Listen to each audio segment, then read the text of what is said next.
Let the record reflect that this is a workshop of the Board of Trustees. Today is Tuesday, September 7th. The official time is now 6:30. And I do call the meeting to order and declare that we have a quorum present. Did we have contact with Ms. Diaz's? She was no. What happened? So she's not on right now? No, she's not. Okay. Let the record reflect that Ms. Diaz's and Ms. Olivia are not here this afternoon. This evening I will lead us in the pledges, and Mr. Rector will lead us in the invocation. Please rise and join us. I pledge allegiance to the flag of the United States of America and to the republic for which it stands, one nation, under God, indivisible, with liberty and justice for all. Under the Texas flag, I pledge allegiance to thee, Texas, one state, under God, one and indivisible. Let us pray. Lord, we come before you this evening standing in the need of prayer. We thank you for all your blessings to us. We pray, Lord, as we continue to go through this pandemic, that you will keep us in your keeping care. In Jesus' mighty name, we pray for healing of this pandemic. Lord, you know what we are going through. We will continue to put our trust in you. Now we pray and ask your blessings upon this workshop meeting this evening. And we ask this in Jesus' name. For his sake we do pray. Amen. Amen. Thank you, Mr. Rector. Welcome back home. Thank you. I feel like you had a lot of fun. Oh, we sure did, man. I wish I was there with you the last couple of weeks. You missed all our fun. That's a lot of fun for an old fellow like me. I hear that. Our first item on the agenda is public testimony. Yes, it is Mr. Ryan looking for that.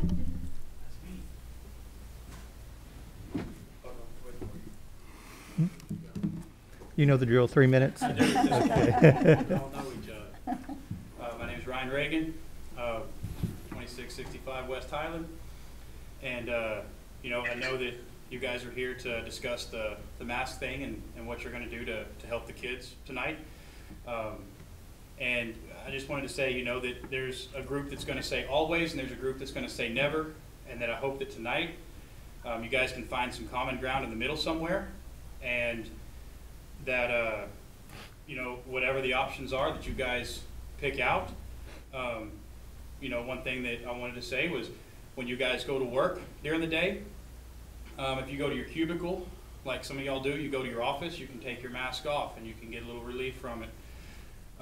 These kids don't get that opportunity if you do a blanket mandate on them. They're always around other kids all day long. And so in some way, form, or fashion, if you guys could think about that whenever y'all are doing whatever it is you're doing tonight, these kids don't get a break from it. I don't know anyone who goes to work and wears their mask in their office by themselves, or wears their mask in their cubicle by themselves, or when you get to go to lunch, you get to take your mask off, drive to Sonic and get your food and you come back, you get that relief.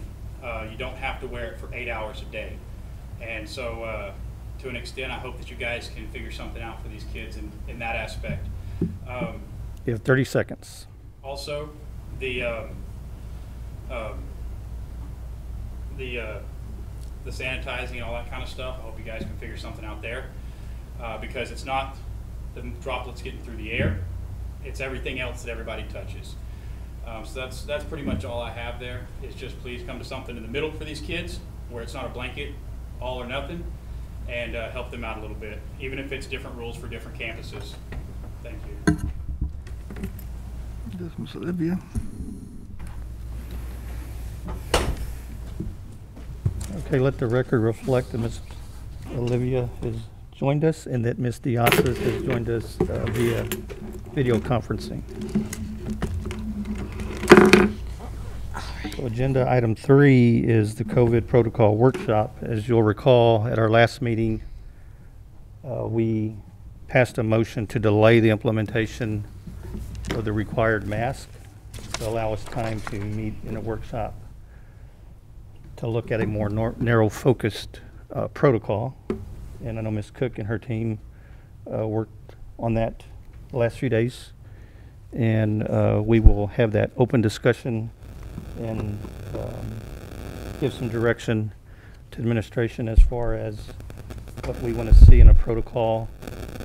As I cautioned the board the last time we met, the meeting setting that we had wasn't conducive to doing that. That should be more done on an individual basis where we could dedicate our time and energy to that one specific agenda item. So this allows us that time and that opportunity to do that now. So with that said, I know Ms. Cook sent us some information over the weekend as far as the return to learn protocol with some amendments that they had and some recommendations. So with that said, I'll turn it over to you. Okay, well, welcome Adele, we've never done it that way, so that's a new way to approach. We tried to send you some things in your email if you have a chance to open that, so she'll know. It's good to see all of you again. I wanted to start off first by thanking you and sharing my appreciation for, staticky there, for coming together for a third time to talk about this. I think we all agree, and it shows in the fact that you're willing to come and continue the conversation to drill down and find the very best thing that we need to do for the sake of our students and for our staff and for our entire community. So I really appreciate that. That does not go unnoticed, you know, of your time that you're taking to continue this conversation. It is delicate on many sides. It's filled with emotion and different forms of thought. So I fully believe that we as a team of 8 can come together, and we've had a lot of time to think about it. The days that myself and the administration have worked on this have actually turned now into weeks. So we're kind of ready to land somewhere because there's so many other things we need to be focusing in on also. But thank you again. So I think it's important because the landscape since we first started this conversation over 2 weeks ago has changed. When I first reached out to Mr. Galvan to say, okay, our numbers are they don't look like they did last year. They were spiking real quick across the entire state and in our community. Knowing you as I do, and I know how I am, that safety is our #1 concern, that we want to make sure that we provide a safe and secure learning environment so that we can ensure that we can achieve the highest level of academic success. So knowing that, I felt like this was an important enough conversation that was how this ball got started, was to begin to have the conversation of this is looking different. What should we do about it, or how should we proceed? I think this has to be all of us, not just my admin team doing it. So that's where we started. So since that time, that first week was, not so bad. And you kind of see, we gave you a sheet tonight, has the APISD COVID-19 case totals. We wanted to break it down for you because I think some were looking at it in totality, and I think it's important that we break it down and get the right perspective on what we're looking at. So that first week, you'll see that our percentages for each campus, and I appreciate Mr. Bennett going through, these are reports we have to give out to the state, and you can actually go to the state website and they have every school district's number of cases by campus, by district, and so forth. So this is where this information's coming from, what we keep and we send to the state. So you'll see for week 1 that we had each campus listed, with Falk campus being our campus that was at 2% of COVID cases that were reported, Charlie Marshall at 0.8%, AC Blunt at 1.4%, and the high school at 1.1%, for a total of 1.4% of cases that first week of school that we had. Then as we came back the second week, we began to see that uptick, and that's hence my phone call and request to say let's talk about this. Where is this actually going? Of course, if we'd been able to see moving forward, we might not have been so alarmed, but when you're sitting in the midst of it, it is alarming. So week 2, Falk still, they went up to 3%. Charlie Marshall was 3%. AC Blunt was 2%. And the high school was 4%, with a total percentage for week 2 of 3%. You know, that was, you know, jumped over half in 1 week. So of a percent, or, you know, from 1.4 to 3. Then last week, we began to see a shift back down. So we had Falk at 1.7%, Charlie Marshall at 4%. They were the ones that increased. We had AC Blunt at 0.3%. High school was 2.5% for a district total of 2%. So overall, week 1, 1.4%. Week 2, 3%, and then last week we went back down to 2%. So I know that we were looking at the total, like how many cases we'd had, and working it out that way. But I think it's more important that we look at what our trends are to see where we're doing week by week, campus by campus, and not do it in totality, because the totality doesn't really tell us a lot, except overall during a certain period of time we had this many cases. When we're making decisions based on data, it's very important to look at what the trend is, and that's how our health officials are also looking at it from week to week and by different data points. So when we look at this, we're beginning to see what Dr. Mobley is saying, that we are leveling out. I gave you his latest information that I received today at your place. In his email, last week he had said he felt like we had come to the top. The spike was coming to an end, but time would tell. And then this week, he has, by his data points for San Patricio County, he's showing that they're beginning to level out. Our numbers seem to be indicating that also in looking at that. Our attendance rate is holding steady at around 83% is what our average is. That's what it was again today. The reasons for people being out, or students being out, remain to be quarantining due to being in close contact, or they are symptomatic. So making very good choices, staying home. But I have to say, when I went back and looked at our percentages, for our COVID cases, and I was comparing them as much as I could on the state data board, because it's a little lag time for that data to be put in. We were holding steady right with or sometimes below other area districts with our COVID cases. Our percentage rates of attendance rate, we are doing quite well because what I'm being told by other superintendents, some of their attendance rates are falling down into the 60 percentile, 65, 68 to 73%.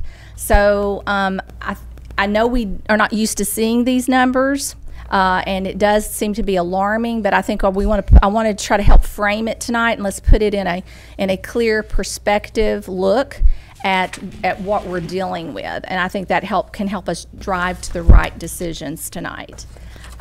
Today, we did have a total of 12 student cases. They are not on this list because this is done, as you see, ended on 9/3. We had 12 student cases that were, we sent out notices for today, but we have to remember these cases were from Friday afternoon that were reported after 4 p.m. because when we get them after we send the notices out on each day, the notices go out the next day. So this is from Friday afternoon, Saturday, Sunday, Monday, and Tuesday. So that's an average of 3 COVID cases a day, which is, if you go back and look at some of our numbers, that is very much in line with where we were last week or lower. Any questions on kind of the latest data information before we, because I just feel like we need to kind of start there so we can kind of see where we started, where we are now, as we move into our reasoning for the COVID protocols we wanted to share with you tonight. Questions? The totals by campus per week, is that students and staff? We're talking about students here. These are students. Okay. Yes. We didn't pull the staff, but yeah, we didn't do this staff. Of course, our staff numbers are much lower. So Kara, if I can piggyback off that. Yes. When we look, if you say you're an average citizen and you go to our webpage and we look at the reporting that we have to do, and it's posted on our webpage. Right. It has our numbers. So if we were to go, say last Friday on September the 3rd at the high school, our total was 36 students. And I know the enrollment's going to be off a little bit, but I'll use your last number of 481 is what you have dated 8:30 through 9:3, and enrollment at the high school of 481. Yes. So we take those 36 students that tested positive as a percentage of 481, it's 7% is what I come up with. Well, no, it's 12 students at the high school. 12 students at the high school for an enrollment of 481 is So 2.5. what is the 36 number that I'm looking at that's posted on The the webpage? 35 at the bottom is the total for the district. Okay, but that's not how the report's broken out on the webpage. Unless I'm reading it wrong, so. No, this is a more detailed report for you. No, I understand, but I'm Right. saying this right here. If you Right. look at the 36 students that we're saying have tested positive, those are 36 students in totality since the school year started? Yes. Okay. Those are totals. Now, on that note, there are many districts that are not reporting their totals at all on the website. We're not required to do that. For full transparency, we're putting those up there. This was a template. I think did TA give us that? Did we get that template from TA? It was just the area school district. That was started back at the last year's pandemic piece. So we use that for our way to put those numbers out there. If you click on that link, it will take you in and it will show you by campus. So what you're looking at on the front page is, and it's all on there on the website, you can click and then you go into it and you can look at it by campus. We do this report. After we did this tonight, I thought, oh, I really like this because it really helps you see a clearer picture. I mean, we could put this on the website. We don't have to do that template. We don't have to report it at all. But we, as administrators, and I believe you as the Board of Trustees, we're trying to give full transparency so that everyone can see what's happening. So my proposal would be, if you don't feel that template is really making it clear, maybe something more like this would really help parents that are really looking and drilling down to be able to see what's really happening. And that's why I wanted to break it down for you tonight, because I realized that it sounded like from our last two board meetings, some of you were looking at those total numbers and then you were coming up with that 6% total COVID rate, which sounds very scary and like, oh my goodness, we need to close the school, when in fact that is a total over 3-week period. It was not a day by day, week by week breakdown. I think it's important to show both because the general public is used to seeing total numbers in counties and other jurisdictions. I think it's okay to have it by week, because if we show just this and people drop to the very bottom, there could be the interpretation that there's only 35 cases for all 3 weeks, when actually it's just 35 cases for week 3. Correct. So this is correct, and so is the total number Yes, if you look ma'am. at since school started. So the 110 is a real number. Yes. It's an actual number Yes, ma'am. to say that since school started, we've had 110 student cases. Right. But this document reflects what's happening a week at a time. Yes. So I think both are true representations of what's happening. Right. So I appreciate the breakdown to show what's happening so we can look a week at a glance at a time. Right. But I don't want people to think that we started off week 1 with only 22 cases, and now week 3 we only have 35, because that would not be true. Right. Right. Yes. Just add a total to date. Right. You could do that. Mm-hmm. Have the same That's what I mean. Both are correct. Right. It's not And that is one true. or the other. 'cause they're And I both think real it's just numbers. what you're looking at, and it goes back when you use numbers, of course, you all know this, that it's what's the purpose? What are we're trying to drill down and do with the numbers? So a total number gives you a picture from the time you started taking the data to the end. But the decision making that we do as administration is based off from day to day and week to week. Because if we were going to, for example, you guys requested that we begin to look at, percentages of closure and things like that. That would be done on a daily basis, a weekly basis. We don't look at it. I wouldn't do a total, because that really doesn't benefit the immediate need that you have at the time. Does that make sense? I mean, that's just like a continuation. It's not really saying what's happening on your campuses, in your community at that time. It's just a culmination of the data, but it really shouldn't drive your overall decision making, because if you started off and you start seeing the numbers come down, you wouldn't want to say, well, because at one point, because of all the total we've had, we're at 6.8%, but this week we're only at 2%, so we're going to make a drastic change when you drop from 3%. Does that kind of make sense? It's like you need to look at your trends of what's happening with the virus, and that's done through the health department does the same thing, CDC, TEA. Every data point is driven off the reports we're given are weekly. They're looking at weekly. When they make these charts, they're looking at how it's flowing. Where is the peak? Where is it dropping off? So that you can make the best decisions based off of what the virus is doing in your community at that time. So in my mind, saying we're at 6.8%, yes, I mean but I will tell you, our percentage is much lower. I mean, really, if we were over 10%, we'd probably still just be getting into what some of the communities, unfortunately, are having to suffer through. So relatively, that is still low. But I get it for us, and because we look at the little faces that are suffering through this, that any percentage is too high. So I'm not trying to downplay it, but I'm just trying to kind of help you see how we use these numbers, not just for COVID cases, but for when we're tracking attendance, when we're tracking, how the students are doing academically. We try to break it down into the pieces and look for the trends so that we can make decisions best off of the trends. I appreciate that. But one of the things that we have been talking about and we've heard is not to do one thing and then switch to something else, and to avoid the frequency of changing. Right.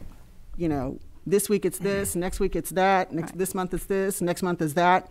So if we go week by week only to drive decisions that we have to make, then we will be more volatile. We will be making more potentially more frequent changes. Because now after Labor Day, so some communities might see a spike. Right. So now do we get more strict and rigid because of that? Well, and then the next week it drops off and then we relax? No, I'm sorry. I guess I didn't explain that well. No, that's not what I'm saying. I'm saying, what I'm basically saying, and I'll just be blunt, is that when the decision was made on that Thursday to put a mask mandate, we did not have enough information to make that decision, bottom line. We needed more information and trend. I think it was a decision that was made out of wanting to do something, felt like we needed to do something, but we didn't have enough data at that point to know if it was the right decision to make, what is the trend that's going to happen here. I think it was made more based off of the pressure maybe being felt from the community and just fear. I'm just going to say, I believe it was made of a lot of fear of what's coming. And I get it, because I sit in my office every day very fearful, very careful about what to do, because what we are doing is very, very important. The decisions we're making are very, very important. But I do believe we have to look at what the data is telling us. And I do not believe that lumping it together and saying we're at 6.8%, we need to therefore put a mask mandate in. I don't think that is wise. I think we need to look at the trends and we need to see what is actually happening.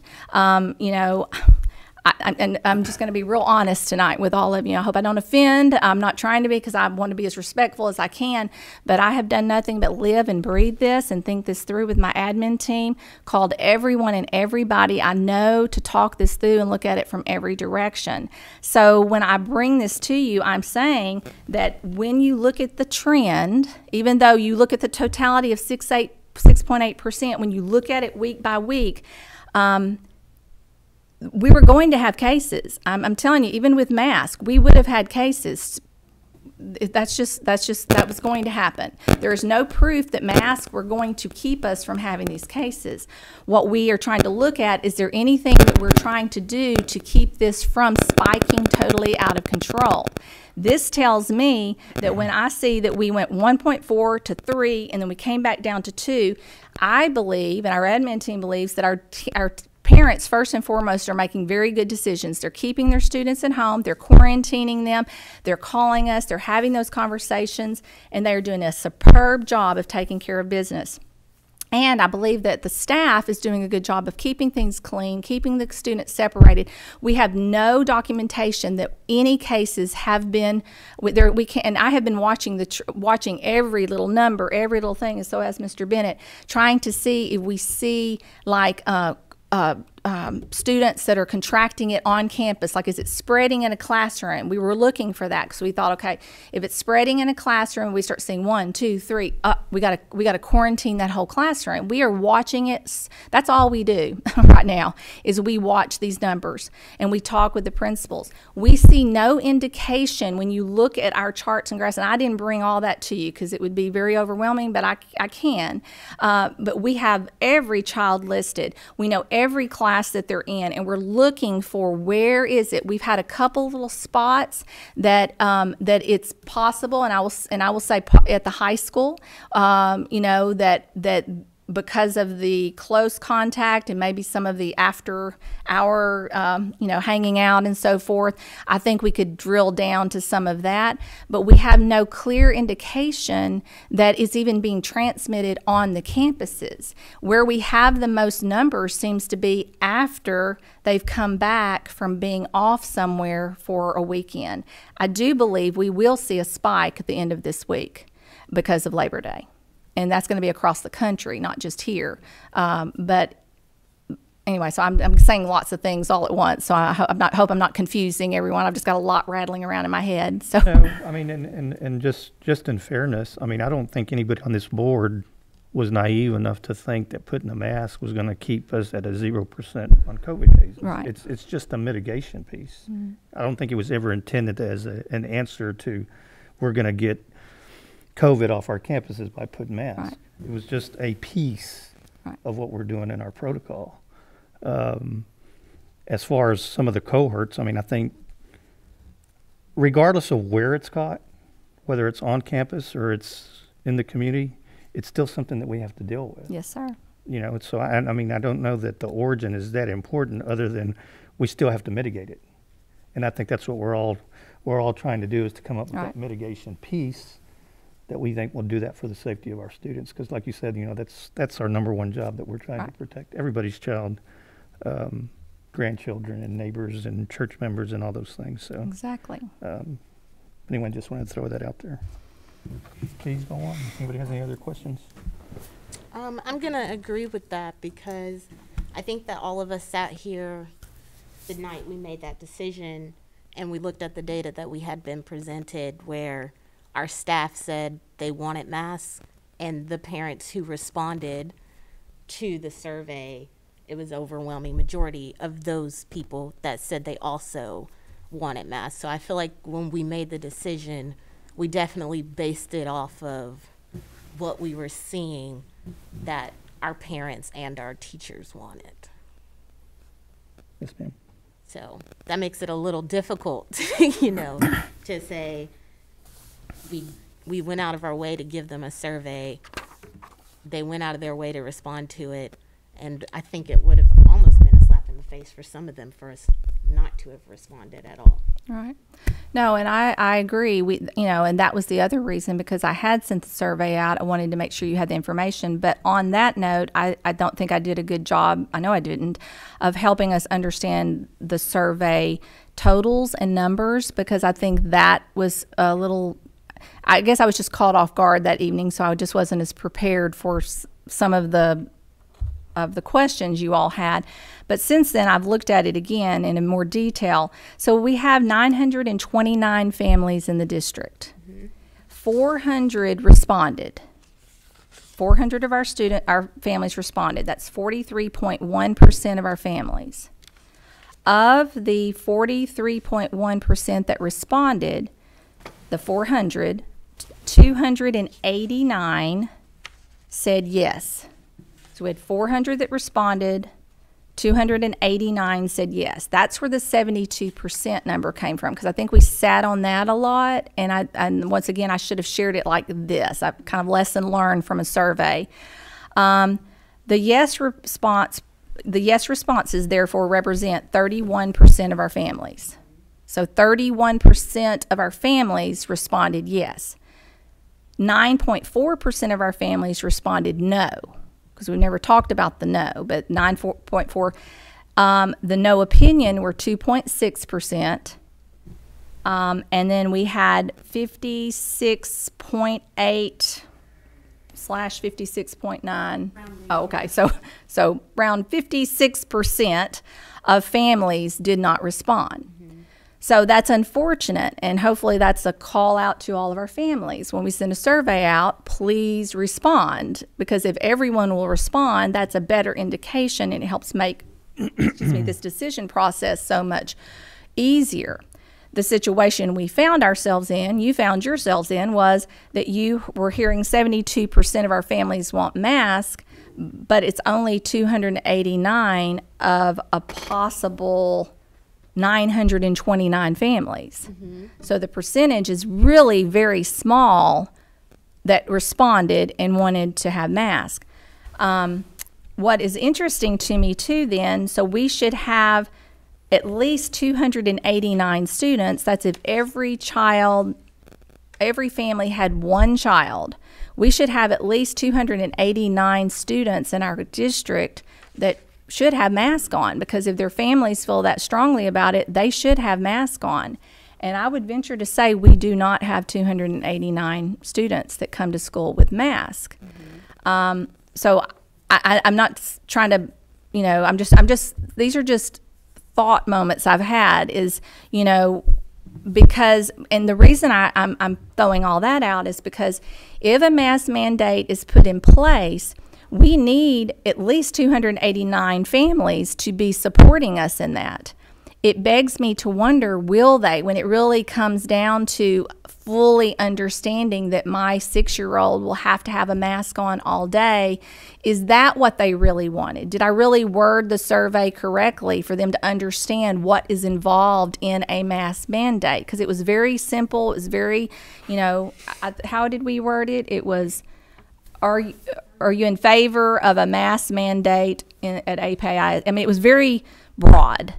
So I think we've learned a lot from this, is that especially when you're dealing with a question that's riddled with that much emotion, some politics, some of those things that are just kind of swirling around us, maybe we should have been a little more specific, done a little more deeper dive into it. And so that's on me. I should have made sure. But so I've tried to go back and really look at this data and say, okay, what is it really telling me? Yes, you do have we have 289 families that have said yes, they want masks out of 929 families. So that's that piece of information. If I may, I don't fault you. Please don't feel bad about the survey, because we live in a democracy. It's just like voting. Right. Everyone has the opportunity to do so. And we don't throw out other surveys that we've done because we didn't get 100% participation. We don't throw out voting across the nation because we don't get 100% participation. So don't feel bad for the numbers. We use the majority of those who responded in so many realms of public life.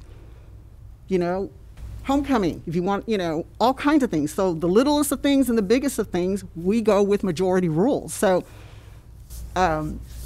you can't force people to participate. Right. Even if you give them more time to do so, we still go with majority rules. And that's just a fundamental thing in our nation. So I still say 72% of the parents, because that's who responded. 72% of those who responded said yes. Right. That's still a majority. So to switch it to it's only 30-something% of the whole 900, well, if all 900 responded, then I would feel more comfortable rolling with that number. But Right. again, when we're operating under democracy and majority rules, I wouldn't feel bad about the response that you got. And I understand that it was actually one of the highest responses that we've received in recent Unfortunately, years yes. for surveys. And so we've used these surveys and rolled with those numbers in the past, and it was even lower participation. We didn't say, okay, we need to do another survey. Right. We're not going to do anything. We're not going to use the data. We actually use the data. So Right. Well, I think I that- wouldn't feel bad because Well, of and to add to the that, participation. to validate what you're saying is, and not going to go into deep thought here, but when you do samples and you do statistics, whatever your sample is, with the level of confidence, you can extrapolate that's representative of what your population is.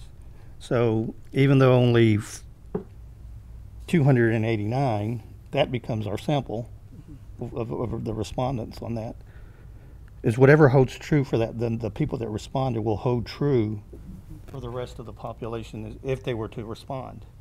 So what I'm basically saying is this was just a random sample of these people that respond, even though that was 72. If you do a statistic analysis with a level of confidence, you can say what's true for the sample is true for the whole population. So going back to what you're saying, I don't think it's really a third. It's holding true at 72% if you use a statistic analysis of it.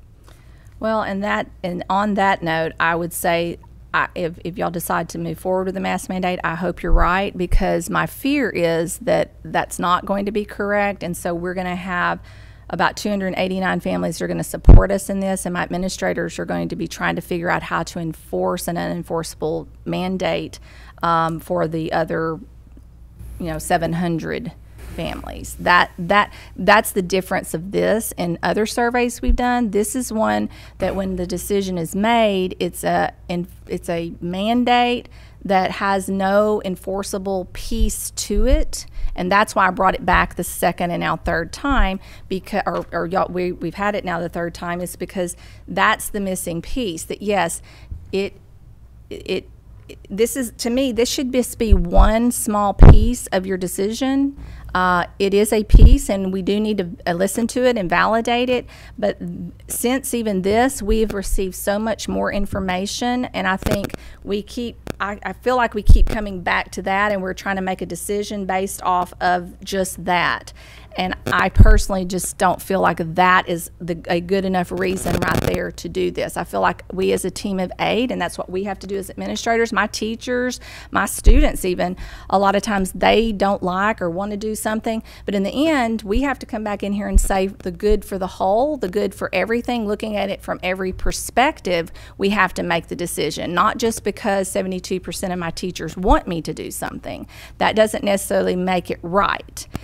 It doesn't make it right for the whole. We have to make the decisions that are best for all 1,675 students that we serve. And yes, they did take the time to fill the survey out. Yes, their voice is important, but that's one piece of it. I feel like we have that. That's one piece to the puzzle. Then we look at all these other data points, and then we take them all together and we say, okay, now based off of all of this in totality, the best decision we can make moving forward is this. So I'm not discounting that at all. I applaud them and I hear them. You've heard them. I understand. But with that, that's just that one piece to so many other pieces that they're not aware of. When they made their choice, if they had known some of the things that I've been sharing with you, they may not have voted yes. If they had realized it was going to be, I mean, I don't know what they were basing that assumption off of. It may have been that it was going to be like last year, where only 10 and below didn't have to wear the mask. It was optional, and everyone older did. It may have been based on, I don't know. I mean, because we didn't give them enough information. So to me, that's where we failed in being able to ensure that even the 72% really knew what they were asking for. And I think that's where we have to be the strong leaders and say, we know what you said, but we've looked at all of this, and we feel like moving forward, this is the best thing to do. And I just want to state for the record that I did not look at the survey as the sole factor. I did not look at attendance as the sole factor. I did not look at disinfecting as the sole factor. I agree. It's a combination. What do we have available to us Right. to utilize all the different efforts, all the different techniques, all the different resources to arrive at a decision for the overall good of APISD students and employees. So I know we spent time talking about attendance. I know we spent time talking about the survey, but neither one by themselves is the driving force. I've been trying to take all that we are, and we can only make the decision based on what's available at the time. Right. Yes. Speculation doesn't help, and we can get feedback and input from other districts and other municipalities, but we do have to look at what's happening right here at home, because some school districts have different protocols. If we all had the same protocols, then we could compare all of our numbers. But the protocols are different. Some are acting, some are not, some are waiting to see what's going to happen. Some have greater cases. Some have even had deaths. So we can't just do a broad sweep and say, okay, well, compared to everybody else, this is what it is, because it's not a true, accurate comparison unless we're all utilizing the same tools at the same time, and then we can compare our numbers.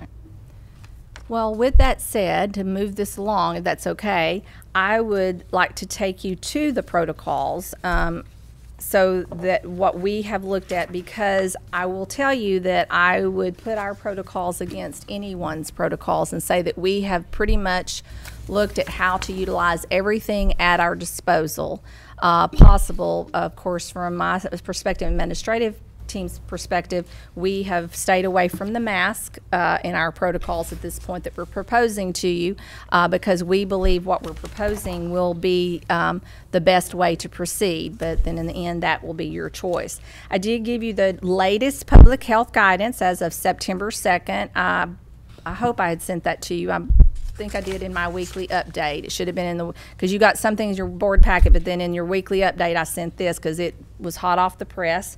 Most of this is very similar to what you've seen before. All that first page is pretty much what it was when you had it on August 19th. That was the previous one. And you'll notice at mask, it says, please note mask provisions are not being enforced as the result of ongoing litigation. Further guidance will be available after the court issues are resolved. So they basically just took hands off right now is basically TA's stance on that. Where things changed, where if you look at students who are close contacts on the second page,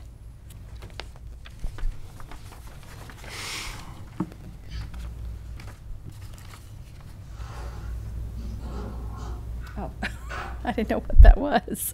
Okay, under students who are close contacts, the third paragraph, school systems may choose to require household-based close contact students to stay at home during the below stay-at-home period if they are in an area with high or rising COVID case rates. This applies specifically to students who are close contacts because an individual who lives in the same household is COVID-19 positive. And I'll walk you one more time. Thank you, tutor off there. She's looking at notes that I have on my computer. Does she know we can hear her? Adele, your Your mic's on. Do you want to mute it? Can you hear me? Oh, she must have turned it off now. Okay, you're muted now. Okay. I'm sorry, I was trying to get my computer to follow you. Oh, you're good. No problem. Yeah, don't let us forget you're out there if you need to have a question. So this one I thought was very interesting because if you remember the last board meeting, we had mentioned about doing household, that's not the way we worded it. I forgot, it was like close contact with someone in the home, I think is how we worded it. And so I thought it was real interesting. I told Wayne, I said, are they listening to our meetings or something? Because then they came out with the household-based close contacts. That school systems may require it, so they put that in there. I think all of these changes come from feedback that they get from superintendents all over the district. I had not sent this feedback in, so apparently someone else was thinking like we were. So that had changed. Turn it closer. I didn't bring my color-coded copy in here. Then it talks about they may opt to keep their students home during the recommended stay-at-home time. And this was the same, the 10 days. It used to be 14, now it's 10 days. We talked about that last time, how using the 10 days. So the rest of those paragraphs are the same as what they were in the previous. In the 10 days, calendar days, right? Yes. And then this on the third page, this is not different, but I want to kind of give some clarification. During the stay-at-home period, the school system may deliver remote instruction consistent with the practice of remote conferencing outlined in the proposed student attendance accounting handbook. So I think I'd sent this to you in a weekly update, but I want to do some clarification here because I know you've had so much coming at you. Believe me, I have to go back and look at my own notes, and I look at it every day. So remote conferencing, right now we do not have an option for distance learning like we did last year. You do not get funded to do distance learning. That's gone away. Now there is a House bill or Senate bill 15 that is in the works to bring back some type of distance learning format for funding, but it still hasn't been passed. It looks like it's going to have very strict guidelines about how the district can do it, who it can be offered to, and how it will be done. So it's not going to ever look like it did last year, like a one for all. It's going to be different, but that's not even in play yet. Right now, we have the remote conferencing, and what this basically is a very small piece that it's an option for districts to use it. We as an admin team and pretty much everyone around us have chosen not to pursue this at this time. Because it has two requirements. Well, there's actually many requirements, but here are the requirements. The student has to be unable to attend due to temporary medical condition. It has to be a temporary medical condition. It cannot exceed more than 20 instructional days for the entire school year. So this is just a temporary short period of time. It has to be the temporary medical condition has to be documented by a physician licensed to practice in the United States. That's how specific they're being now, because I guess they were getting them from maybe Mexico. The student has had to be identified as having been in close contact with a COVID-19 person. And once they have met all of those guidelines, then the district could put them into remote conferencing. The problem with the remote conferencing is that it has to be synchronous, which means that it has to be real time with a teacher. It's not like we were able to do last year where you put things in the Google Classroom and they could come and work through it. They have to, for 4 hours during the day, they would have to be engaged with the teacher, which sounds great. They have to be sitting in front of the computer, engaged with the teacher, doing the instruction. Elementary, if I'm remembering right, that does have to be consecutive hours. It could be like 2 hours here and 2 hours in the afternoon. High school, I believe, had to be consecutive, if I'm remembering. There's a lot in this document. The issue there is having the staff to do that because it cannot be the teacher of record that's teaching the other students in the class. So you can't have which kind of would make sense, like we'll video record or they'll be on a video like like Adele is with us tonight. She'd be there. We'd be having class here. Adele, you have any questions? You know, we kind of go back and forth like that. We can't do that. The teacher of the teacher teaching would have to be another teacher over in another area, or that teacher at another time.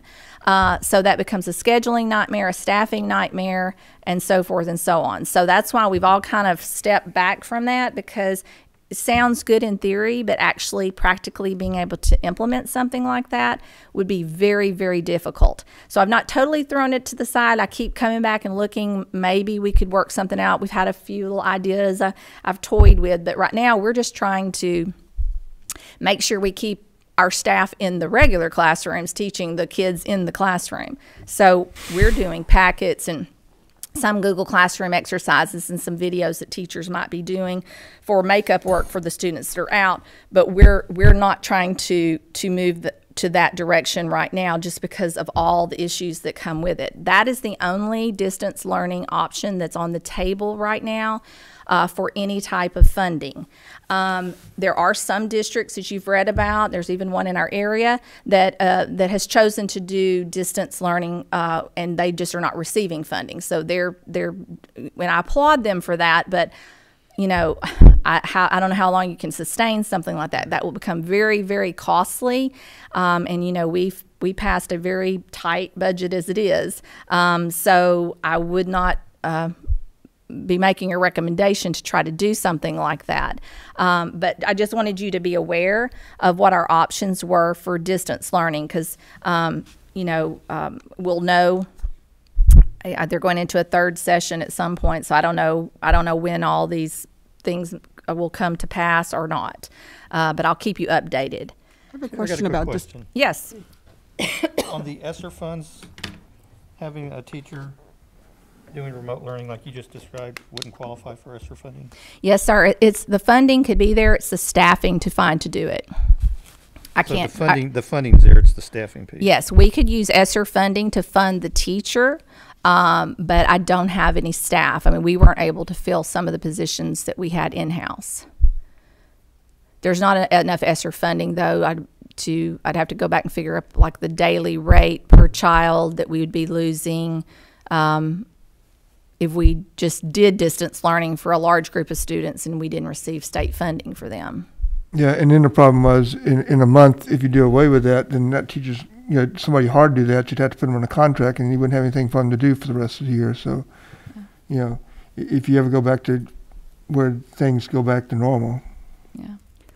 Yeah, we, like I said, I've toyed with it in my mind. We've talked about it as area superintendents. We meet, you know, weekly now again, just trying to, what are you doing? What are you doing? What do you think? Because it's like it was last year, where it's constantly, we're trying to think of what can we do better? How can we make this better? And all of us are just like, you know, I think there's some of the, like CCISD, Gregory Portland, they're larger, have capacity more than some of us that are smaller. So I think I don't even know if GP's doing remote conferencing though. They are. Are they? Okay. I couldn't remember if they were. And I think CCISD is. Mm-hmm. Well, I could But see they if had the actually district said- had a smaller number of cases that maybe would be more manageable. My concern is that it may be an option if we have students who are out for an extended period of time. You know, they're not back in 2 weeks. But it's only for 20 days. So that 20 days of, I mean, if they've already been out and then you apply for this To do it for well, yeah, you could. It's because getting packets at home versus interfacing at Right. least right. with a teacher Right. from your district, you know. Yeah. Yeah, on a to small ask scale, questions yes. versus yes. mom or dad sending an email and then you have to wait for the conference period or after school to get a response. So they're kind of on hold until they Right. get that answer, where at least you had some time, interface time, communication time. Right. I don't know if we have Right. students that are Well, I think right now we're extended doing fine. periods. We're not to that level. So that's why I just wanted you to be aware that it's something that's out there. But for us right now, I don't think we've really even seen that there's that great of need to even do something like that, because our kids are going out there and they're coming back pretty quick when they're 10 days. okay. Yeah, you got a homebound. Right, but those that are out more than 20 days, they've got to be really, really sick, and 4 hours on a computer probably isn't even realistic for them to really get anything from that. That again, if they're going to accommodate the teacher's time and we're not accommodating theirs, then that would be very difficult to do. Because personally, with this, you sleep a lot, and you're not going to get up to go to school for 4 hours. You probably can't even sustain 4 hours, especially if you've missed that much school already. They're really, really sick. Yeah. If they're missing more than the 10 days expected of them. That's my personal input. No, and that is a good point, because I know we've unfortunately had a few staff that have been out for a while, and they're not doing anything. They're not answering their emails, and I'm glad they're not, because they don't need to be, but they're not. But it's not because they don't want to. They do not feel like it. And those that are that sick to that extent, it's not good. We have homebound teachers, right? For kids that are extended homebound, we have anybody We on have a homebound teacher, yes. that we could actually, those kids that actually do that, to come in for long periods of time. Yeah, You go a homebound teacher and have them visit them and do whatever they want. So that capability is already there. We just have, if it gets, if it gets to that extent, To the you're right. extent, Yeah. yeah. Then if a medical doctor is saying they're going to need to be out for this long due to such a severe medical condition, then with that doctor's request, we can still provide services. And so I basically just told you that just so you would know as we pass by it. I wanted you to be aware in case that whole remote distance learning topic comes up, because it's really not a viable option right now. Just for COVID or for any medical condition? Homebound is for any. Okay. Well, there's certain stipulations. Yes, there's certain so it's guidelines. not just COVID. This is No, something that was before. That's always been in option place. for Yes. Students Yes. undergoing medical treatment. Okay. So the next part is staff who have COVID-19. So this said similar to students, of course, same thing that we've had is, if you're actively sick, suspected of being actively sick, or of course received a positive test, you have to meet the reentry pieces. This hasn't really changed, but I just want to bring it since August 19th, but I wanted to bring it to your attention because you will see it in our protocols. For the fact they talk about for staff who's not fully vaccinated and what you would do. I will tell you that so I just want you to make a note of that. So if you want to address it as vaccinated and not fully vaccinated, we can. But when we did the protocols as an admin team, we just treated everything the same, vaccinated, unvaccinated. Our reason for that is because we have personally seen vaccinated people that are getting COVID. So, so we're not of the mindset that there's a big distinguishing piece there. I think what we're hearing, and Adele can tell us this or not, but what we're seeing just from our own little data points that we're watching, because you really don't know what to believe when you listen to the news. I'm sorry anymore. It's just kind of, so we're looking at what we're seeing. What are we actually seeing? What are we actually hearing?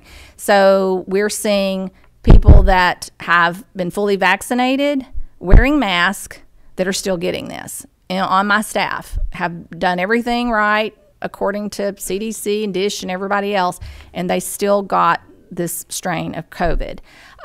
We have seen that those that it's not 100%. These are just little.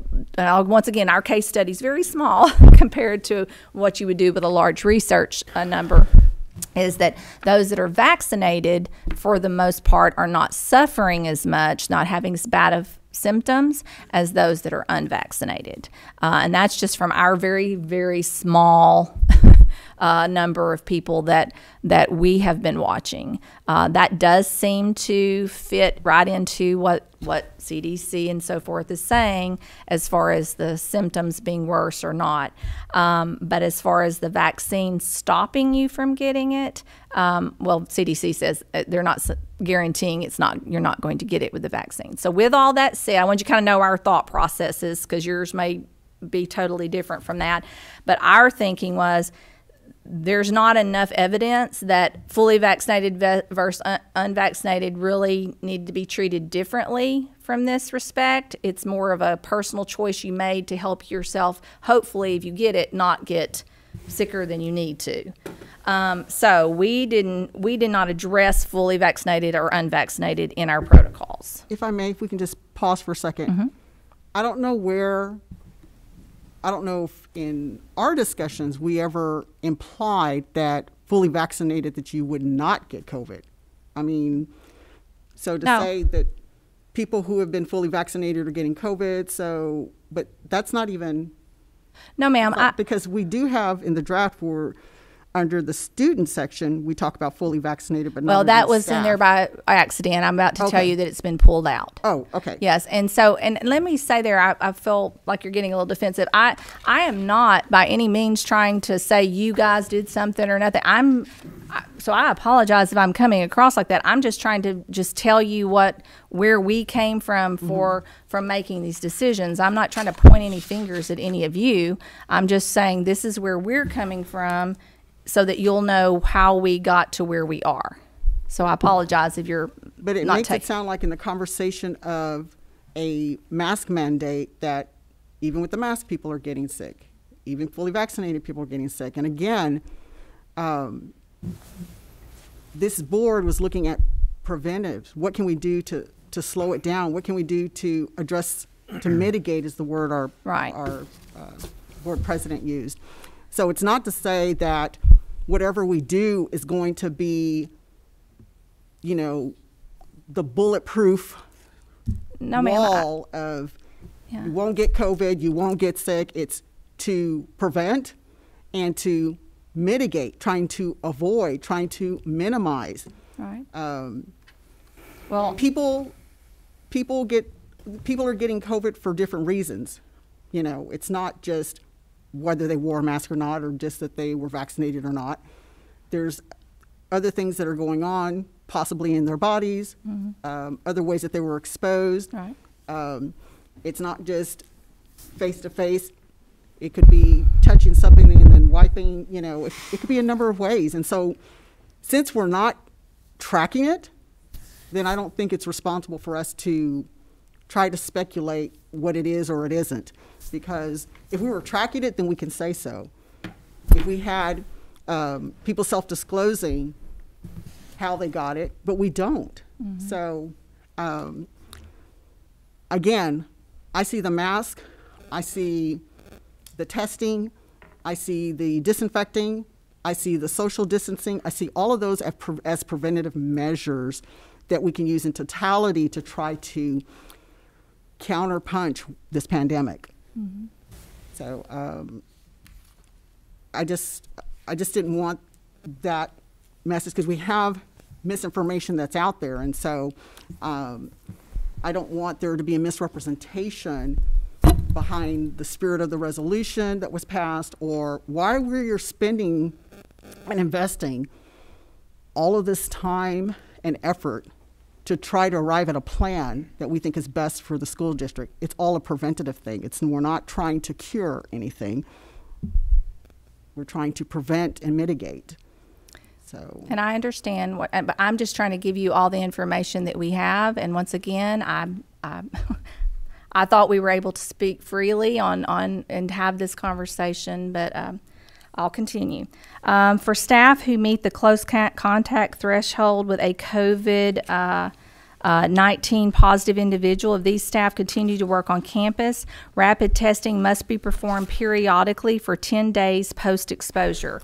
This had said must be performed every other day, and they changed it for the September 2nd document for perform periodically for 10 days post-exposure.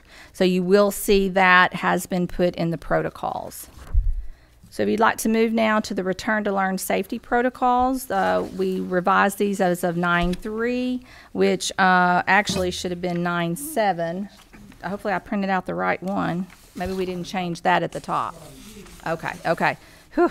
Yeah, when you're working, so I want to preface this by saying that we as an administration team, we are totally agreement with you in the fact, as what was just stated, that there is nothing that we're going to be able to do that will be able to prevent us. There's no perfect scenario. There is no, we've been looking for it, and every word matters in these documents. But eventually you have to land somewhere.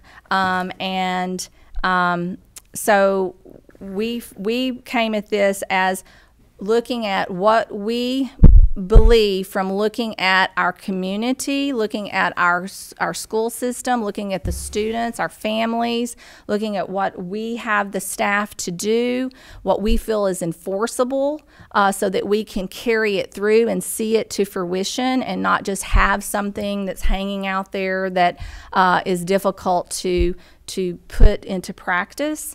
Because I can guarantee you that we want probably more, and I will be so bold as to say that we want the safety of the staff and the students probably more than any of you even do, because we live right in the middle of it. We work with it every day. We see it in and out. It pains us, and every time we have a case where a teacher's out or a student's out or someone's in the hospital, we're having to work through that and deal that. So we live this pain every day, and I'm not trying to take that away from you, but I want you just to know that we have poured our heart and soul and thoughts into this, and really taken a lot of time to think about what we think is the best way to proceed. And we have reasons for, and we really thought this through. It was not just a blanket approach to this. So if you'll notice, we're going to be concentrating, these safety protocols were in place at the beginning of school, and you'll see highlighted in blue is where we have indicated some key things to talk about tonight, and we've tried to even start now putting, like a TEA does, the revised date stamp on the side, because we're starting to get a little confused about, well, when was that revised? A lot of this revision is because of the new guidance that came from the TEA, because we use this as TEA uses CDC and DISH to pull their information down. We use TEA and also look back at TEA at DISH and CDC, but we use TEA to guide us to our local policy. This is really not policy. These are administrative decisions that we're bringing to you and asking your input in. Face coverings. For the 21-22 school year, Aransas Pass ISD highly encourages students, staff, and visitors to wear face coverings. Face coverings are not required while on campus or at school activities at this time. We will continue to monitor and reassess as conditions dictate. So we would like to see them still considered highly encouraged. Moving on to the close contact. That's where the big change is. We believe that the best way, and it seems to be working from our looking at what we're trying to already do, is, and Ms. Diasis had said this several times in our last meeting, that if you're sick, stay at home. If you're sick, stay at home. And that's kind of like, that's a surefire way to know that if you're sick, you're in your home away from others at the school, you're not going to infect them. So I think we can all agree with that. That's pretty, should work. So we wanted to focus on those types of things that we believe will really help us drill down and get these children healthy and safe so we can get back to the business of school. So for students, in your packet, you have household-based close contact students should stay at home for 10 days after close contact. That is in straight relation to what we had in the document from TEA. Your next bullet we have deleted, where it talks about fully vaccinated. We apologize. We read through this over and over again, and then we still miss something. So if you'll strike that or put a little X by it, that's not part of our recommendation. So it would have the household-based contact. Then it would go, the stay-at-home isolation can end for students experiencing no symptoms after the 10-day period. Students will return to school on the 11th day. Absences for close contact will be excused absences. And we talked about that a lot, making sure that everyone, we've had that conversation many times since the board meeting last week to make sure everybody is already saying that. So we're already doing. So these things we're actually really already doing, but we'd like to really hone in on it. Kira, if I yes. can stop you real quick. Can you explain the rationale for deleting the fully vaccinated student bullet? What was y'all's rationale? You'd originally included it, and then you've come back and deleted it. Well, one, on the fully vaccinated, unvaccinated, per legal counsel, we can ask if you're vaccinated, but they don't have to disclose that information. So then we wouldn't have that information. So then if they decide not to tell us, then it leaves our hands tied again of what, I mean, we could treat it as a, well, then if you're not going to tell me, then we're going to assume you're unvaccinated and you go through this. And we just felt like the best thing to do, once again, trying to narrow this focus and get us where we can, because every little decision we make, and it has to have a monitoring piece to it, someone has to do that. So we're trying to lessen the monitoring that we're all having to do so that we can get to the fact of who needs to be at home, who needs to be here, and let's get back so we can get back to the other things that are actually being dropped right now because we're spending all of our time doing these types of things. So we just felt like whether you're vaccinated or not, because we don't know, you're right, we don't know whether it works or not, then we just felt like the safest, we're going to do the safest thing and do it at the highest level possible, that if you are a student that has been in close contact, whether you're vaccinated or not, and you have to remember too, only students 16 years, or is it 12 now? 12 or 16? 12 and above can be vaccinated, and we have very few that are vaccinated, very few, or that we're even aware of by what our nurses. But we wouldn't know what that number is because they don't have to disclose it. So I mean, we can say that, again, we're speculating. Well, that's true. Well, that is true. I apologize. Let's be accurate. Okay. Oh, goodness. Okay. I would hope that, and I'm just going, I'm kind of feeling like we're having a you guys against me. So if we could try to work together, I feel like I kind of feel like everything I said, y'all are kind of trying to take it and twist it and make me look like the bad guy. No, ma'am. Not at Well, all. that's how I'm feeling. I apologize if that's how you felt. I just know that this subject matter has a lot of attention. Yes, ma'am, it does, and I've given it a lot of attention no, too. I'm talking about for the public and our parents. They may not go on YouTube and listen to other board meetings, but they're listening to this one. And so I'm just trying to be very careful that at the end of the day, certain words or phrases or things that we say, if we can avoid there being any misunderstanding or fueling the incorrect information that's out there. It is not in any way towards you personally. So I don't want you to feel that it is. Well, every have board meeting we've had lately, that's how I feel. So I want to be on record saying that. Well, I can't say, Ms. I think Cook. all of us have been attacked in one way or another, but we Well, still not have by to- your own people. So anyway, let's just move on. But This is a difficult. yes, and I think challenging time for we're making it everybody. more difficult than it needs to be. Close contact for staff. For staff who meet the household-based close contact threshold with a COVID-19 positive individual, these staff may continue to work on campus. Rapid testing must be performed periodically from the date of last contact with a COVID-19 positive individual. I have a question only that when we talk about close contact exposures by an individual, if it's a student, we're saying that they should go home or stay at home, but if it's staff, we're saying they can be on campus at work. And once again, we're using the TEA's guidance on what they feel like is a good way to proceed. And the main reason for this is because if I send every staff member home that is close contact, I will not have enough staff to run the school district.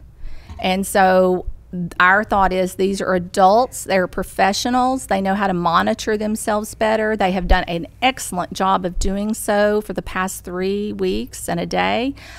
So I think we need to give them some credit in that they can monitor themselves. When they have symptoms, they are not coming to school. They're calling the nurse immediately. If they're here, we had one today that was not feeling well, went and got a rapid test immediately. Friday, but he still wasn't feeling good. He said, I'm going to go on home even though it shows I'm negative, because I just don't want to take any chances, because the rapid tests sometimes are not always accurate. So that way then they're taking those extra precautions. When they call in, there's protocol, and I think we have to handle, once again, this goes back to there's no possible way to put every scenario into this.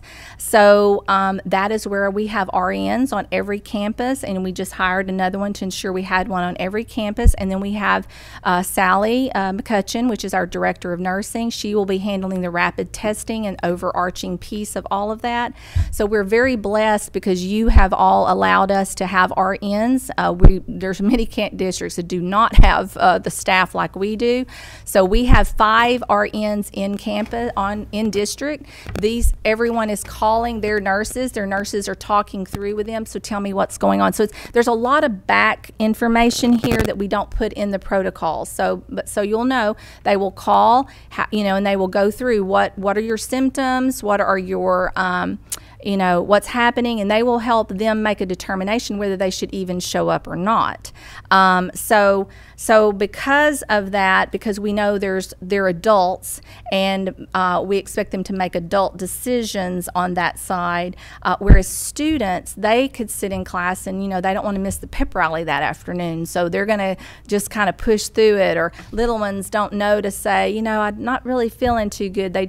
So that's a little more difficult just because of their ages. So we felt like, and TEA apparently, TEA does have where you can, let's see how they put it so I can make sure I'm accurate. It's recommended that the school system require that staff yes. remain off campus during the stay-at-home yes. period. If you're not fully vaccinated. So we can add that in. This is it's a local employment policy decision. Yes. So if you'd like to see the fully vaccinated put back in, we can add all the statements that TEA has. Like I said earlier, we left it out for the reasons I've mentioned, but if you'd like to put those back in there, then we can try to work through, are you vaccinated, are you not vaccinated, and then we could work off that premise. So where if they're not fully vaccinated, then they would be recommended to stay at home. Or and then just yes. like you explained, so that any reader, because once it goes on the website, we just yes. want to make sure yes. that people can understand what it is and receive the message that it's intended. So even in just adding after individual, that second line, when we're looking under close contact for staff, threshold with a COVID-19 positive individual, but without COVID symptoms, these staff may stay. Because that's what you're basically telling us. If they're not symptomatic and they're monitoring themselves, so that our parents know that right. that we did give thought to, and we expect that our right. employees are going to. Well, and to continue on with that, there is rapid testing that's performed. So all of these will have rapid testing periodically. So they will be very closely monitored. So and the nurses, what's also not written here, will be very highly encouraging them to put a mask on, because at this point you are the adult, you're an employee, we need you, and you apparently have been in contact with someone, and and that's the thing about our staff. I have seen our staff that I know of some staff that do not believe in masks, and I have seen them be in close contact with someone in their family, and they chose, without us even telling them to do it, they put their mask on and came on into work, did the distancing and so forth to try to do their job. So, I want you to know that I believe our staff will do the right thing. They don't want to make anyone sick. They love their children, they love their students, they would not want to do anything, so they're going to make sure that they do everything. They're going to stay away if they feel like there's any chance, and then if they have no symptoms and they're coming and the nurses have agreed that that's the way to do, then we're going to say, it's probably best to put that mask on for another layer of protection, because we don't know whether it helps or not, but it's better to be safe than sorry. You have had an opportunity to be around someone that's positive, and then we will do this rapid testing on you periodically. We're looking at 3 to 4 and 7 days. So those were kind of what we were thinking. So trying to put all those layers into what we're doing. And so there's a lot of that back stuff because this does go on the website for everyone. So there's a lot of administrative pieces that are behind that we're working with, not only with our staff, but with our families, because we have here household-based close contacts. So, but that doesn't encompass everything. So if they call and say tomorrow and say, we went to and floated the river this past weekend for Labor Day, and we just got a call that, Uncle Johnny is positive, and the kids were sitting in his lap all weekend reading a book. Well, he wasn't in their home, but they were together in a close proximity for a long period of time, and they know that there might be a chance. So we're not going to say, oh, nope, sorry, you weren't in your... So it's kind of like it's so hard, and we've talked about that, the wording, one word here, one word there. It's so difficult to get everything worded. So I think it's important, maybe that's where we need to put a disclaimer here. We will still handle everything on an individual basis. That's why in the protocols it says call the nurse, talk to the nurse, because everyone's situation is going to be so different. We have not really seen one case that seems to be the same. So that's what makes this so hard to know how to write it up and to encompass every possible thing that could happen.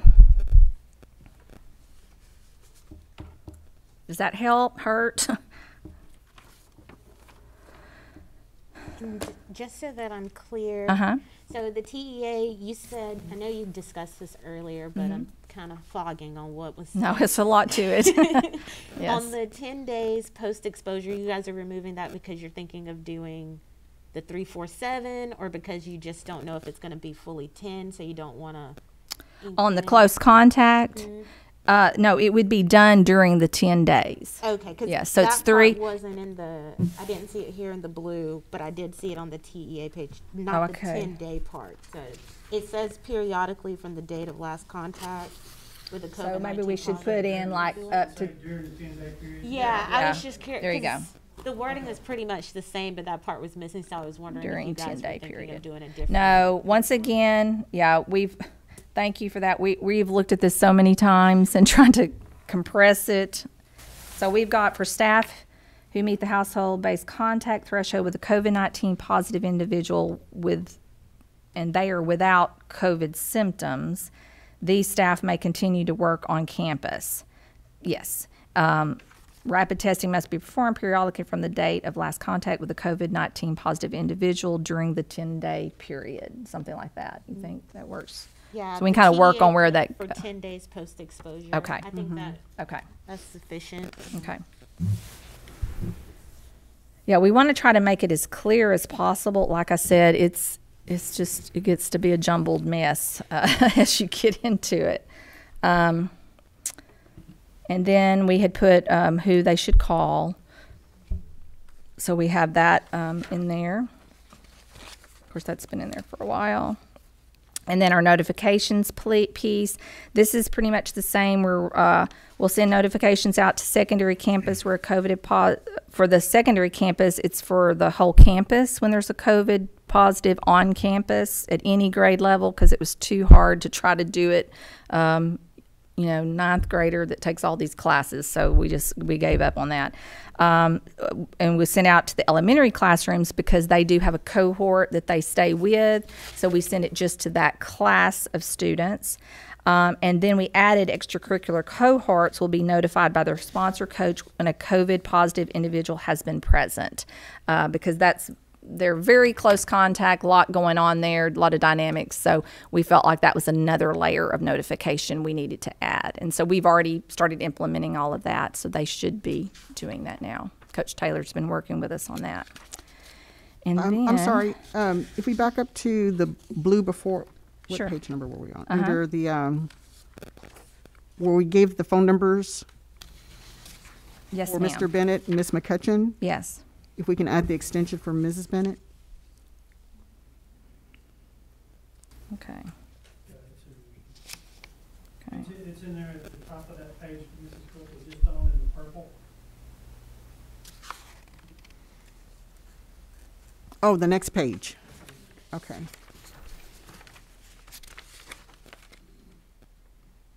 But I guess we could add it there too, just so it's handy, so.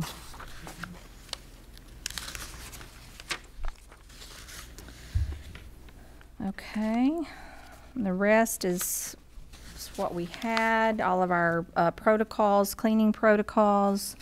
And then we added about the COVID-19 testing, since we've added that and have put that we're using the Abbott Binax now, I guess how you say that, COVID test. Testing allotments are based upon staff and student counts. You must be a student or staff member employed by the school system or a school board member to be eligible to receive testing. Hopefully none of you need that, but it's available for you. Testing procedures and protocols are available on our website, and then we'll have the COVID-19 testing plan that we're going to look at next. So that is our recommendation, but we are, like I said, was a workshop for us just to bring to you what we were thinking and why, and then you tell us what you want to do, and we will make those changes. And I think for us, we're just ready to know what you want, and then we'll start trying to make it happen.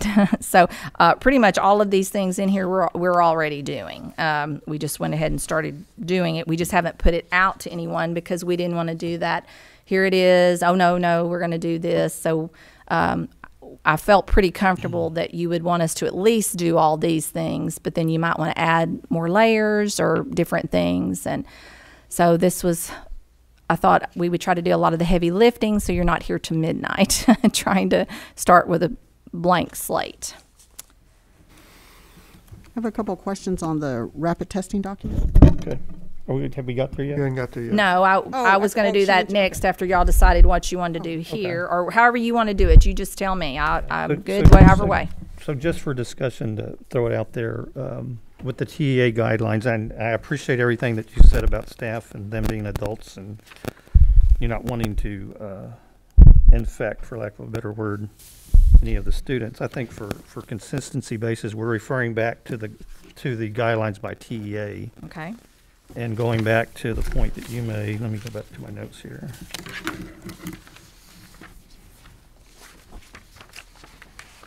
Notes all over the place.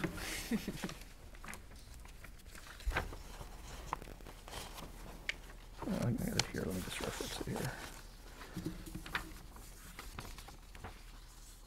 And I understand we're testing staff. It says for staff who are not fully vaccinated who meet the close contact threshold with COVID-19 positive individual, it's recommended that the school system requires staff remain off campus. And I understand you're saying we're doing that already, but I think just for consistency basis and the formal basis that we're using a TA document, that if we're going to use a TA document, that we should use it in totality and not include a provision that they have. It's recommended that the school system require that staff remain off campus during the stay-at-home period, but this is a local employment policy decision, so it's more of a decision of what we as a board and administration want to do with it. So, I mean, just for consistency basis, I would like to see it included. So you'd like us to put back in for staff who are not fully vaccinated but meet the close contact, because this will just be under the close contact. Correct. Then we'll leave out it is recommended. So we will say, because it basically will say, you will leave out it is recommended that the school system, because that's Right. That's now you're saying you want staff will be required to remain Right. off campus during the stay-at-home period. But this is okay, and then we'll take that out. So we'll take out the. And then the other piece, and we'll open it for discussion, and is the piece that I think was probably made a couple of meetings ago, just in hindsight, thinking back, as I've read articles and done research. I think Miss Olivia raised it, is having a magic number, and the document that you gave us earlier was really on point, I think, with the spreadsheet, Oh yes. to really be an eye-opener. But at the same point, we as a district, we should be being proactive in what we're doing. So, I mean, praying that all this is behind us and we've spiked and we've leveled off or plateaued. But if we don't and we have another spike, during the fall, what is what is our plan going to be? You know, what is that magic number to let parents know if we exceed X amount of cases on a campus?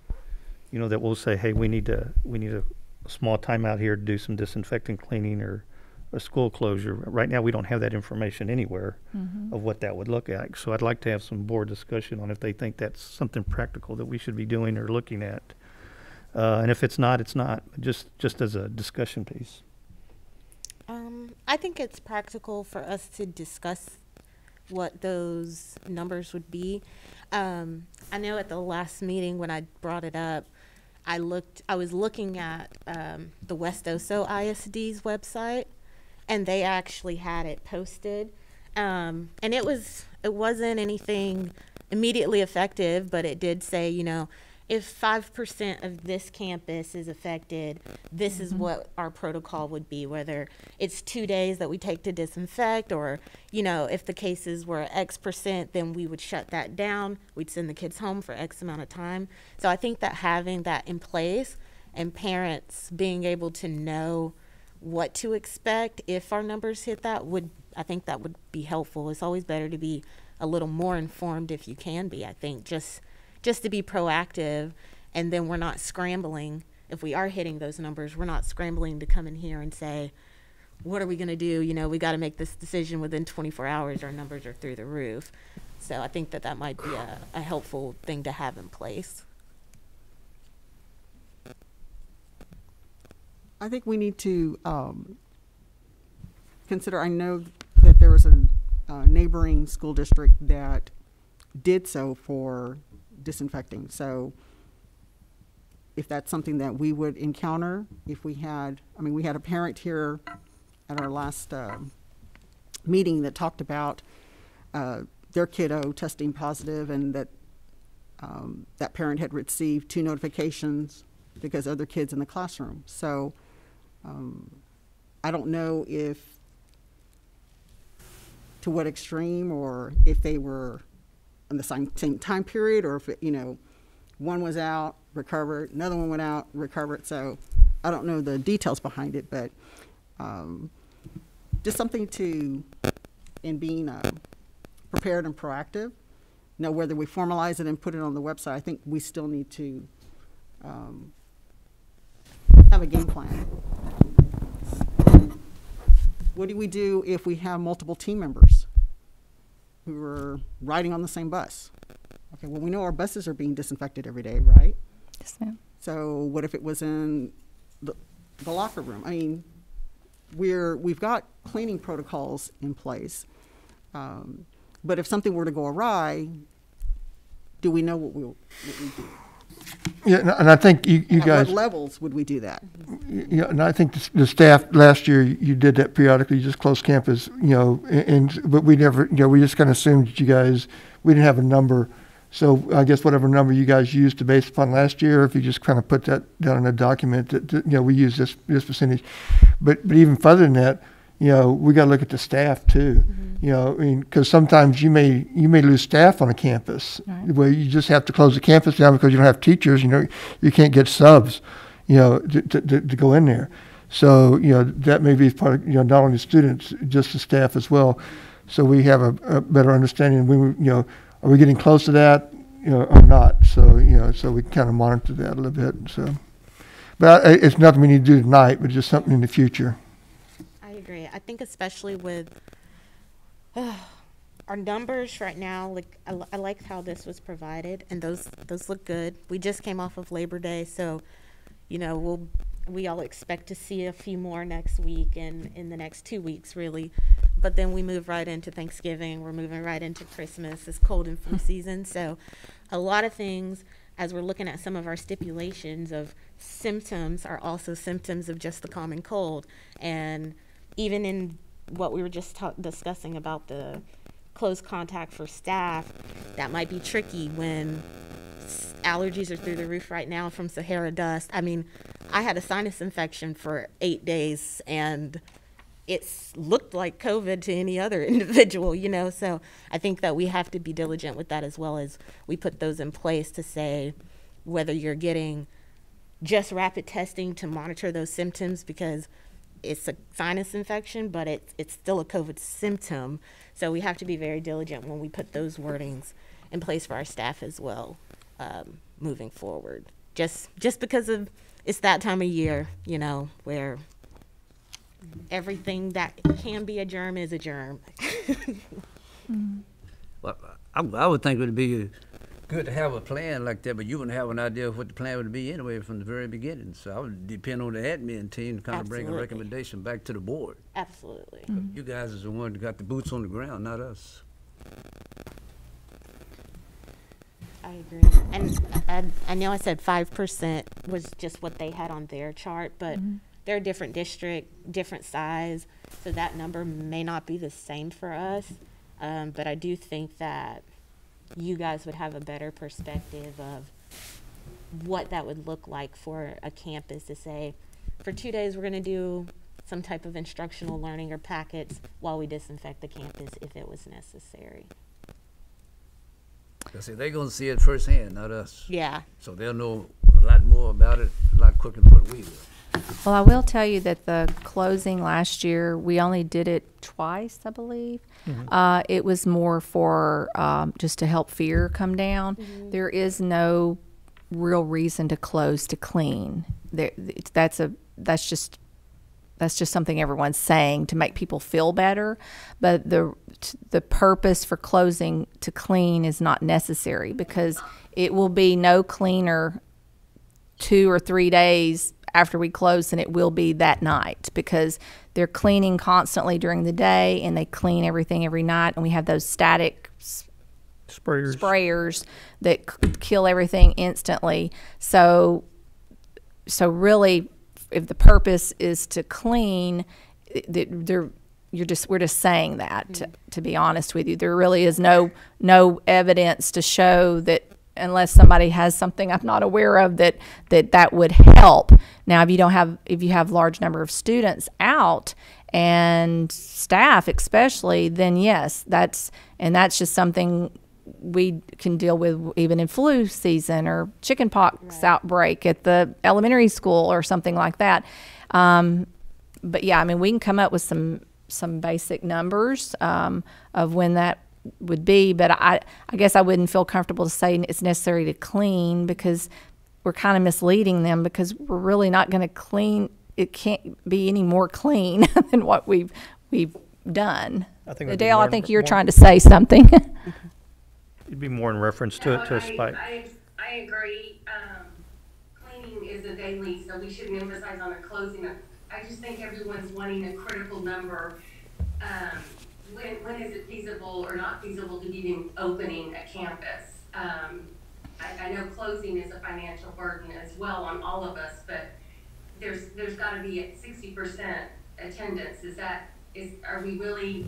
Those people got to make it up. 40% that aren't there have to make it up. Is it easier just to shut it down for a week, let them all, majority hopefully come back, Right. and then make up those days at the end of the year? I know that's, again, a calendar nightmare, but at the same time, when you're losing half of your student attendance, they're not learning, and their objective is to keep them in the desks learning. So if I think you all are the best ones to make that decision. At what point is it critical that you've lost the whole intent of having school?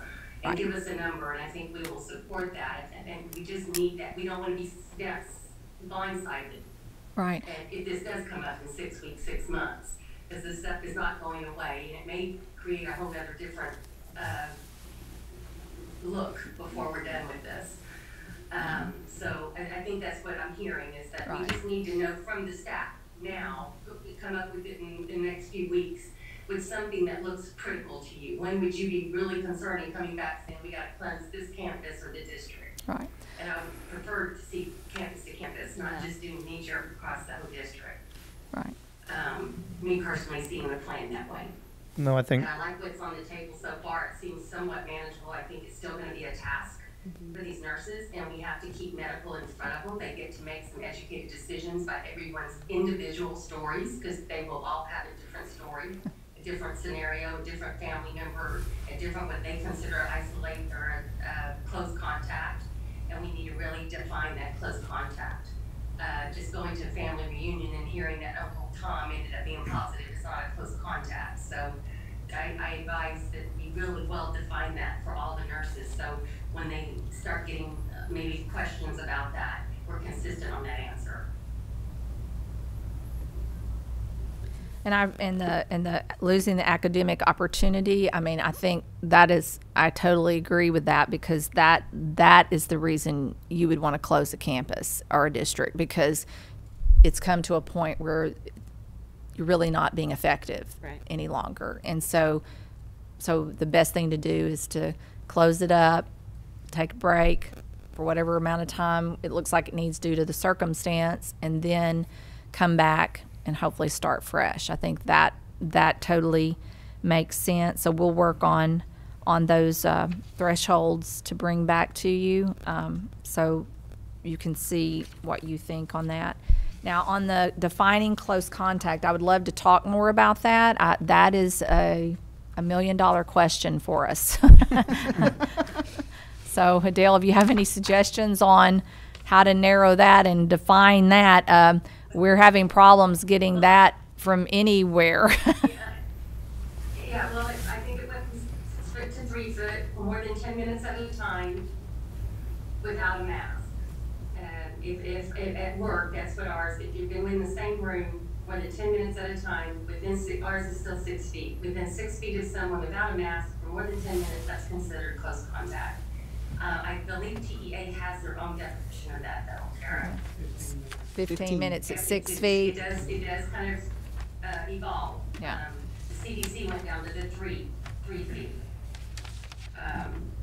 You can make 3 it whatever feet. you want, but consistency in the definition is the key there, because everyone's going to have a different perception out in public what close contact is. So do you think that would be helpful then to define that and put it in this document? So when we're talking close Yes. contact, we used to have Yes. that last year. We've had that. For education purposes as well, so the parents could say, hey, well, Johnny went to the birthday party and I understand or a baseball meeting or whatever. What do you consider close contact? Just because you were in the same vicinity does not mean that you had close contact with that person. And if the nurse has, if that definition can be out there and not have to be answering that 2,000 times, she may still have to, but it's definitely a good thing to educate everyone on what is considered close contact for our district. Well, I think where we need where we need your help on is how far we want to go with this, because TEA's guidance right now is to a household-based close contact. And then we were going to let the nurses use some judgment a little further than that. But what I'm hearing you say, because if we put close contact, the 15 minutes within 6 feet, that could happen anywhere. I don't recommend that. Yeah. I don't recommend that. That's what I'm saying. Okay. Just be consistent with the definition. And Okay. I missed that part. Okay. But if that's Okay. what you're saying, the household, then The then state. stick to Okay. that, because Okay. if you got step kids coming and going and it just, I'm hearing all the stories. And I think the nurse should be able to really make that individual decision for that individual. It's not gonna be ideal to their definition, but at least it's that guidance.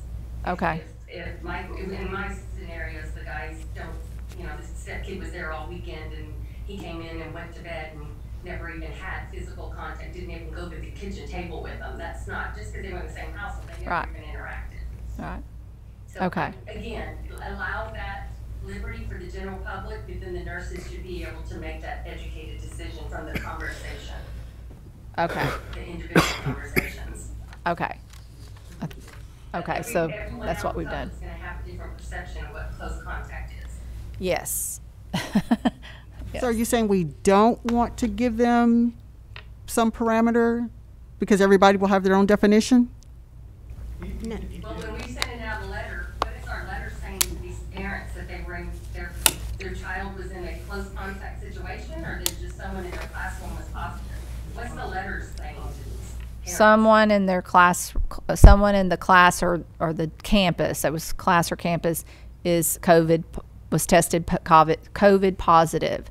But see, we're not quarantined. See, last year, then we went out and measured and we quarantined everybody that was in so many feet for so long in a classroom. If we did that this year, We're not identifying any potential close contacts. On the for those campus, no. people. No. And sending a different letter to someone. No. Make No, sure we're that's- not, no, we're not doing any of that. Scenario, we Yeah. ate lunch with them all for those 30 minutes. We're not identifying, we're not tracing. No, tracing them. no, there's no close contact tracing that's supposed to come for the health department, but they're so swamped, there's no way that's going to happen. So we were kind of pulled off and kind of told that we probably weren't supposed to, as non-health officials, be out there trying to determine close contacts. So, so we don't do it to that extent like we did last year in the classroom. That's why the letters go out and everyone's told to please watch your child for any symptoms and contact the nurse immediately if you see any. Yeah, okay, that keeps it even cleaner. As long as the parents do what they're supposed to, I think most of them, as we all know, they're not all of them will, but our teachers will catch the onesies, twosies Right. that come in looking sick, so. Yeah. And we've had a sometimes few. Symptoms come on so fast that maybe 3 hours into school and they start feeling bad, so. Right. Well, we've even some of our staff. Freedom to get them out there and send them home, so. Yeah. Ugh, We've even seen our staff. your nurses, your own staff. Yeah, some of our staff, I mean, they've come in the morning and then, felt fine. And by midday, afternoon, not feeling so good. So sometimes it comes up on you pretty quick. So, Right. okay. All right. What with the nurses? Say household based, and they use their assessment skills as RNs to decide if, say, a relative came and stayed for the weekend, they know the questions to ask to try to determine if it was close contact.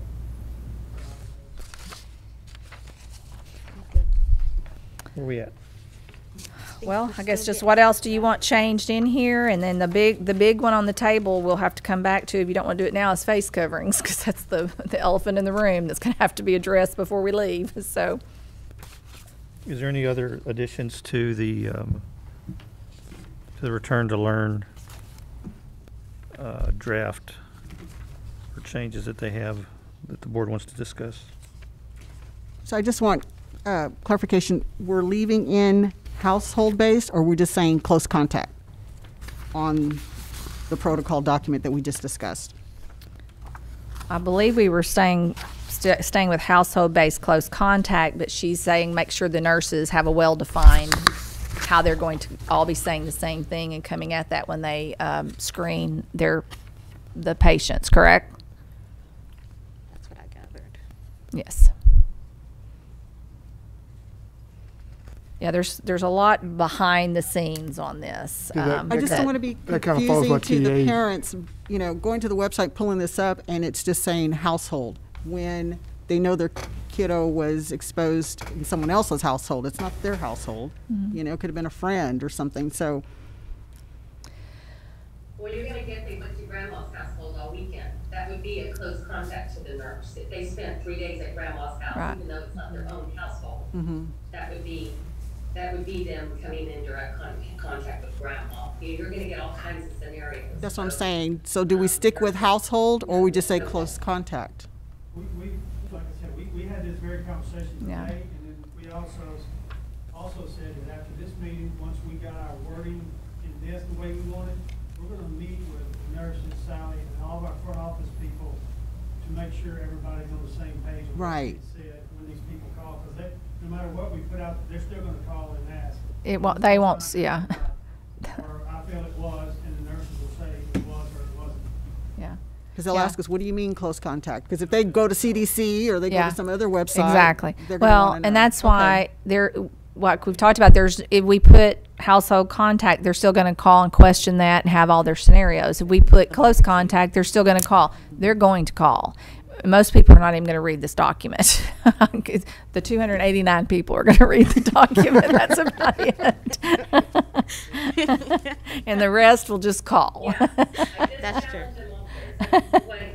Wayne, to definitely, and I know Sally will make sure they're all on the same page with the same story, because if they get, you got 3 kids in different schools and they call different nurses and they get 3 different answers, then they're all gonna be at our back door. Yes, and we So are, need to make sure everyone's on the yes. same page with the scenarios. Yes, we're kind of going overboard with that now after we've learned that we had said it several times and it still didn't trickle in somehow to some. So we've come up with a new approach to that. So Good. yeah.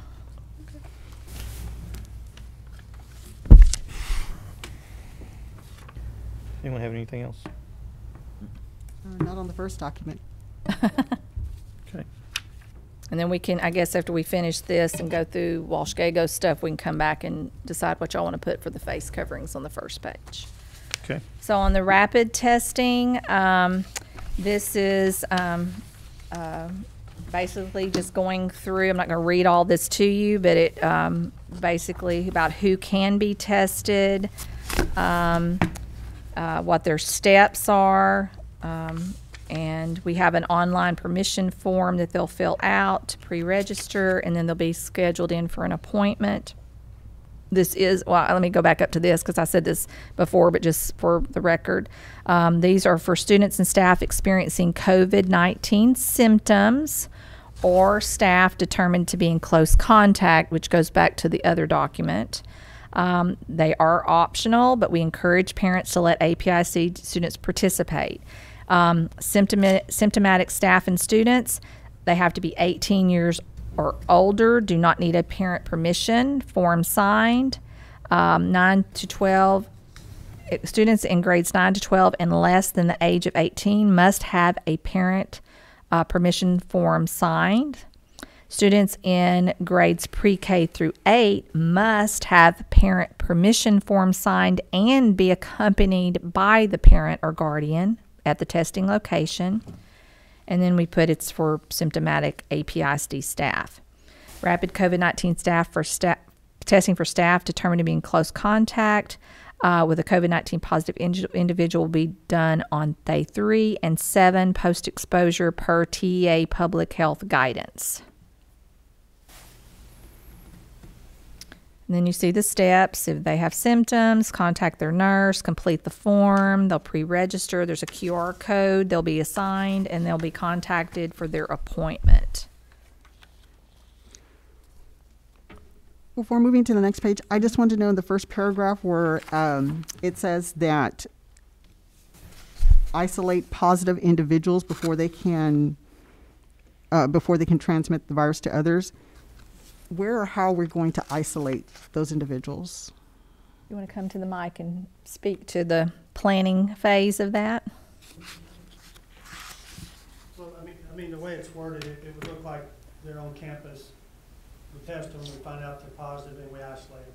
But the way we're actually going to run this is they will be off campus when they test. There'll be a key burger, so we're isolating them that manner. And once if it comes back positive in 15 minutes, then they would leave. So it's kind of explaining, you know, but that's just one way that you could say, you know, if we had say last year, if we had a possible positive case, we would isolate them until the parent could come pick them up. Then they would go try to get tested possibly. This way, we're hopefully isolate them through their symptoms. If we feel they're symptomatic, we isolate them. They're off campus, they go to Keyburger, they get tested, positive, they go. If it's not positive, it could be something else. And if they have a temperature or some of the other things that our RNs can't assess, they may still send them home, but at least it wouldn't be for COVID. Okay. Thank you, Wayne. Thank you. And He's then been working really hard with Ms. McCutcheon to, the devil's in the details, they say. And then the next paragraph where we talked about COVID testing available for APISD students and staff experiencing COVID-19 symptoms. Or can we just delete the word staff, because the previous document we talked about staff and students being in close contact? Well, we weren't planning on testing students that are in close contact. I don't think we'd have enough tests to do that or time. Oh, okay. I thought if parents wanted their child tested, last time we talked about, they could. No, the way we've got this is it would be staff experiencing COVID-19 symptoms. Okay. It would be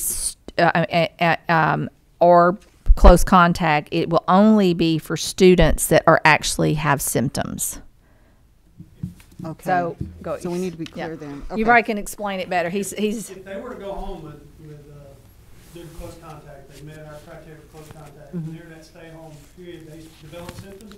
They could then pre-register and then come get Symptoms. tested at Keyburger at that time.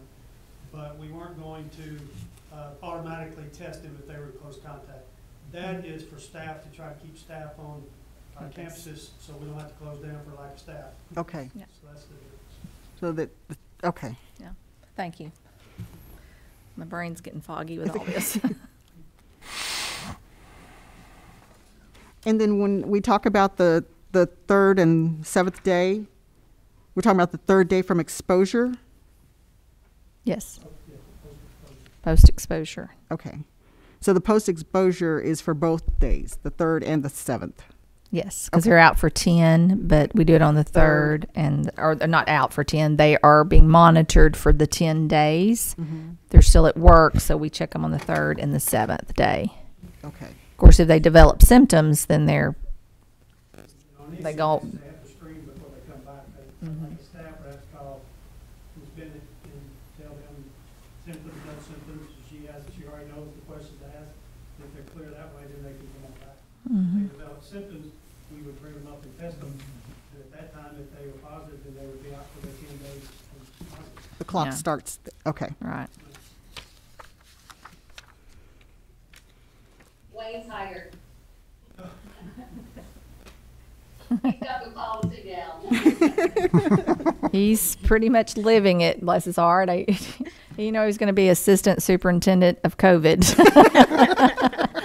All he's had to do. One day we'll be past it. Stories to tell our grandkids. Then staff, you just basically same type of steps for them. Talks about how will the information from the test be used and what happens next. So just try to keep it real simple as we can. And of course, we know once we start it and if we have quite a few, we may have to tweak this as we go. It's kind of sounds good on paper, but we'll see how it actually plays out when we have people that all need the test. So Ms. McCutcheon's going to be the one that's in charge of all that, with the nurses staying on the campus, and Wayne is also trained in how to do it. So if we get a little overwhelmed, he can help out, or if she's out, we may even need to train a few more just in case, because if we've learned anything lately, we need to cross train a lot more, because some of us are wearing many hats right now due to some of our staff having to be out. Who's our designated test administrator?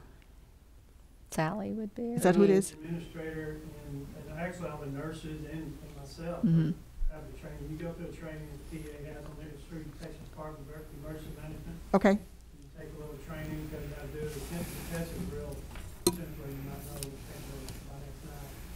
And I'm actually listed as coordinator, but Sally and I will work together to make sure the reports, the way we're doing it, the reports get done through the QR code. So we can reorder once we get down below a certain percentage of tests. As long as they have them. Turn you into a nurse, Wayne. Wait, last meeting, y'all indicated we had 1,000 tests. Is that replenishable at any time? Yes, ma'am. Yes. I forget, they changed it from the percentage last year, I think, what it ended up with this year, but I'll have to Speak up look and louder see. so she can hear you. I'll have to see what the exact percentage is. I don't know if you heard it. I would have to look back at our paperwork to see what the exact percentage is, but the answer is yes, you can get it replenished. So at no point do we have to pay for these, correct? No, No. ma'am, it's free. For the testing? Yes. It's They all sent free. us- They sent us all the PPE for the nurses. They sent us gowns, masks, gloves, all to be utilized for testing. Okay. That's really a big deal for districts to be able to have this opportunity, because I know there's some places that businesses and so forth looking for things like this and can't get their hands on it. So we appreciate TA doing that. So anything else like I said, this is our first stab at that. So hopefully this goes smoothly. There was a lot of thought put into it, and I just have a suggestion to add, because I know we're not going to do it, but just so that no parent reading this would get nervous. When we talk about the total number of positive tests per school will be shared with the State Health Services and TEA. Y'all see that towards the bottom? 3/4 down on the second page. After the check marks. The very first sentence after the check. Additionally, the total number of positive tests.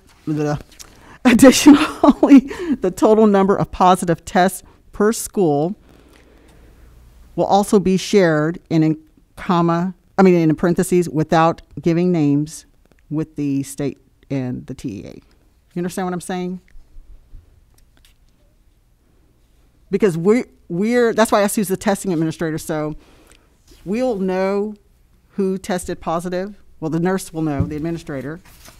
Ms. McCutcheon will know. Maybe it won't get past her. Okay, so but she's gonna is she the one who's gonna report it to TEA and to the State Health Services Department? I will, but through the testing, it gets reported because it has a QR code on it that you put on there, and it ties it to it, and she actually typed the results of it at that time. Okay.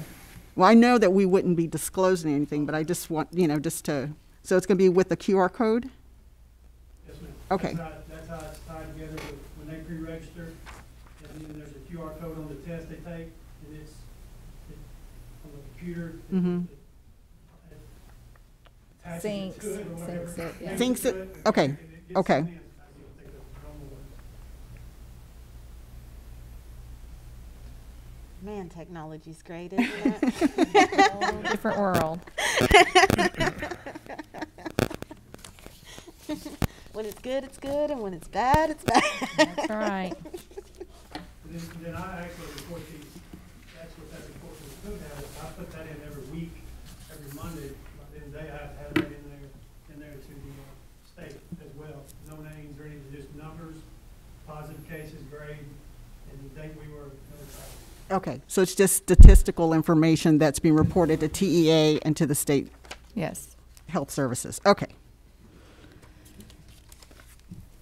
Okay, so if nothing else there, the last piece of information I have before we circle back around and finalize the protocols, I'd sent you the letter that we received from Mr. Ken Paxton's office. I printed that out for you again. Then I reached out to our attorney and I put that at your place. I just got it this afternoon. She had left out one word that I had to write in. I called her or text her and said, hey, I think you missed something. Which word goes there? So I wrote that in for you. So I'll give you time to read that and however you want to walk through that to guide us back, to your decision on face coverings.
Has everyone read the letter? Is everybody? Yes. I don't know that we want to go into and regarding legal document from our attorney to have an open discussion on it, but everybody can read what it is. Does anybody have any, or let's open up a conversation on the facial coverings and the resolution that we passed, and moving forward with administration. What's the consensus of the board that we want to do with the resolution? Are we allowed to go into executive session? No. No? No, this is just a discussion. This is just a workshop. So what we're Right. going to do is administration will take back the return to learn safety protocols, if that's what our direction is for them to do. And Oh, then the we reason why I will- asked was because the letter, the attorney letter. No, I understand, but we Okay. don't, we didn't, We didn't post we that. didn't list, Okay. we didn't post going to executive session to discuss that. I mean, we just got the letter this afternoon. We can go into executive session at our next meeting before we take any action, but we need to have a discussion on what direction we want to go with facial coverings. You want me to open up? Okay, yeah, as far as the face coverings, we covered in there saying that, we highly recommend it. But again, with the data that the administration's given us at 2% being on campuses, and then we could address it later even in our safety protocol. It says that, that we continue to monitor and reassess as conditions dictate. So we may have to do that in the future sometime. But right now, I think with the deal of the court cases pending, back and forth, the mandate, mask would be hard for them to enforce. And, and then if things dictate in the future, we can readdress it again. But right now, I just kind of leave the face coverings as it is in a return to learn. It's just, leave it an option that we can implement it later on if we need to. But right now, we don't think we need to. Me personally, I'd just like to see it encouraged but not enforced. I'm going to agree. I'd like to see, I think that the return to learn, along with the rapid testing and all of the different things that we have presented to us tonight, I think they do provide some necessary steps to protecting our kids and our staff within means of something that can be enforced, and we're not going against the law or up against any of the legal terms at this time, but it does give us kind of a foot in the door to be doing the right thing for our district. So I think that what was proposed is good for now, and if we have to revisit, then that's what we should do. Then again, we're facing what we put out a survey for our families and our staff, and the percentages were pretty high what they wanted. Even though the numbers were low, they've had the opportunity to come. Even on the second meeting, they were giving up. We did a second meeting. We had a few show up, almost the same ones that been showing up, talked. It didn't make no difference. I mean, they've had opportunities to come in and talk, and they failed to do so. So either they don't really care, and failed to turn the survey. So even though we didn't have that many present or that many fill in, we had the majority of the ones that did take the time to do that.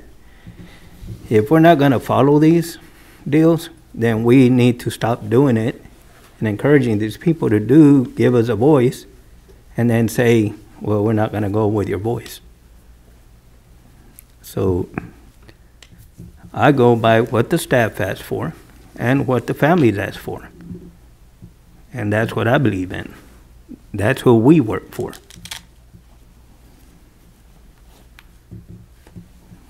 I have a question, because this plan was presented as not only something that administration believes that can be implemented, but also enforced. And we didn't talk about enforcement under the new safety protocol, that if someone doesn't stay out the 10 days and they show up, what are you going to do?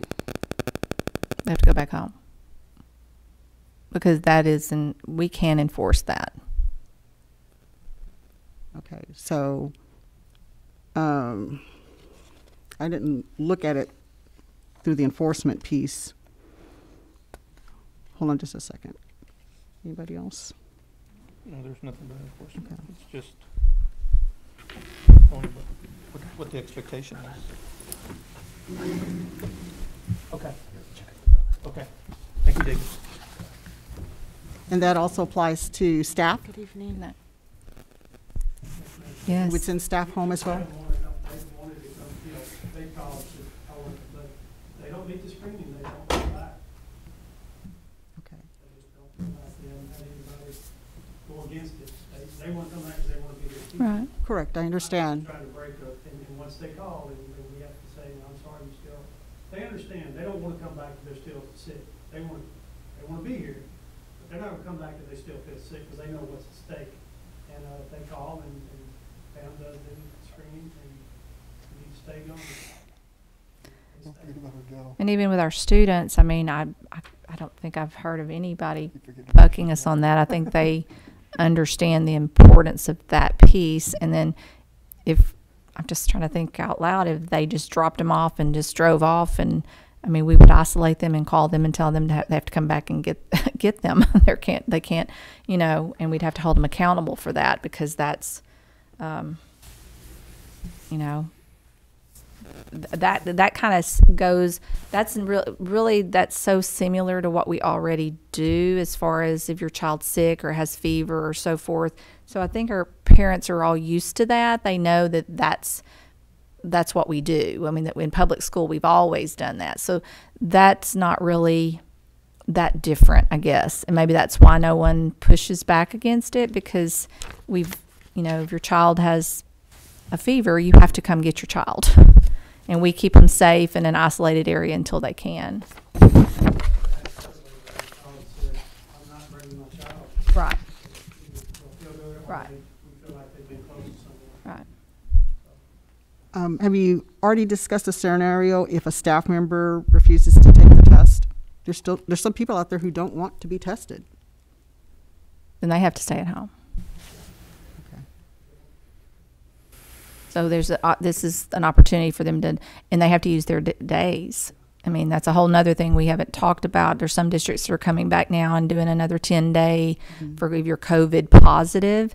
So I'm looking into that to bring to you all at the next board meeting for your consideration if you'd like to do that or not. Because we've had some of our families, our staff have been out for well over 10 days because this one has hit them so hard. And so they have exhausted all of their leave.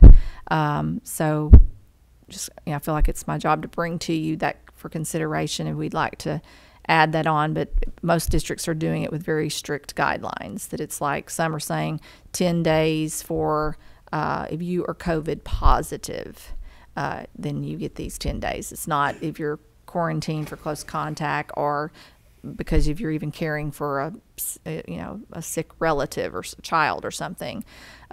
So I think that's where most are writing it, is trying to say we're going to help you, but it has to be in here. Some are going so far to say even if doing the vaccination thing, if you're fully vaccinated, you get 10 days if you get COVID. So Do that. yeah, there's a lot of, that gets real contentious. I almost don't want to bring it up because it's like, okay, but I feel like that's due diligence, is to look at it and let you all decide what you think. So Because under the close contact staff provision, it says rapid testing must be performed on day 3 and 7.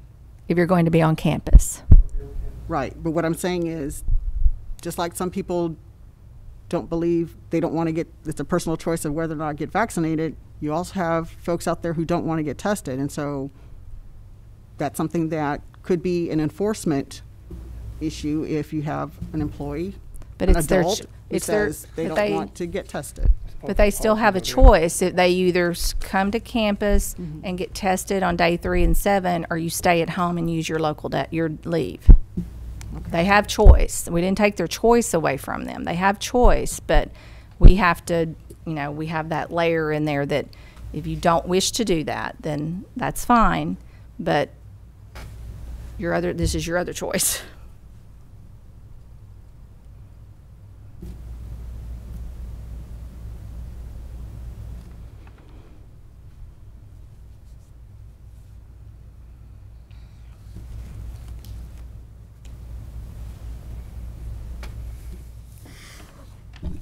Adele, did you want to add anything?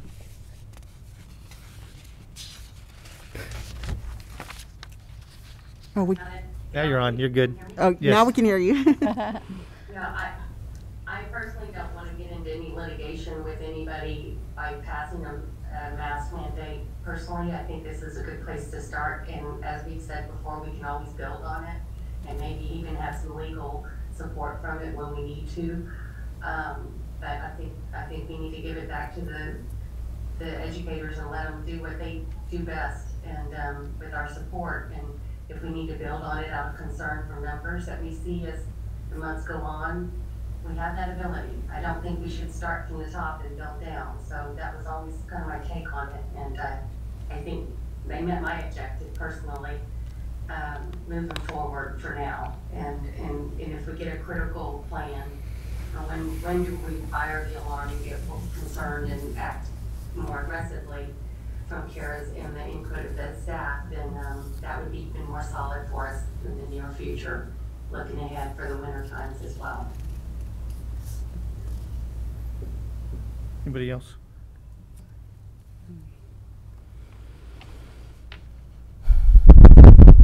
So are we looking at one or the other?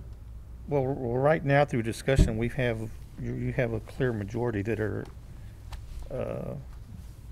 in approval of doing the facial coverings as highly encouraged. So when we come to our board meeting, with that said, if everything holds true, then we will probably be looking at rescinding the mask resolution that we passed, and then just adopting the updated. Well, you return don't to even learning. have to adopt this. These are administrative regulations, so you don't really have to adopt Well, I think the these. board I mean, wants to. if you'd wants like see the to, final draft and would okay. like to take It's that just, time. well, the only reason, that's fine. We can do it because we have to wait till Monday. That's more time. I can't put it out to anybody. So we were planning on releasing it tomorrow like this if you were okay with it, because we're already doing it, but that's fine. We can wait till Monday. It's just trying to get everybody on the same page. We've just been, it's been a lot of time, but because right now the protocol, it's kind of in limbo as far as the families are. They know that a mask resolution was passed, but they don't really know what they're supposed to be doing. So we're doing our best just to convey that as they're calling. But formally, Mhm. well, let's see. Formally, we have delayed the implementation date. Yes. So this document right now, if you agree with everything tonight, and we can do it any way you want to, I'm just trying to get something out to parents as soon as we can, but as clear and clean as we can.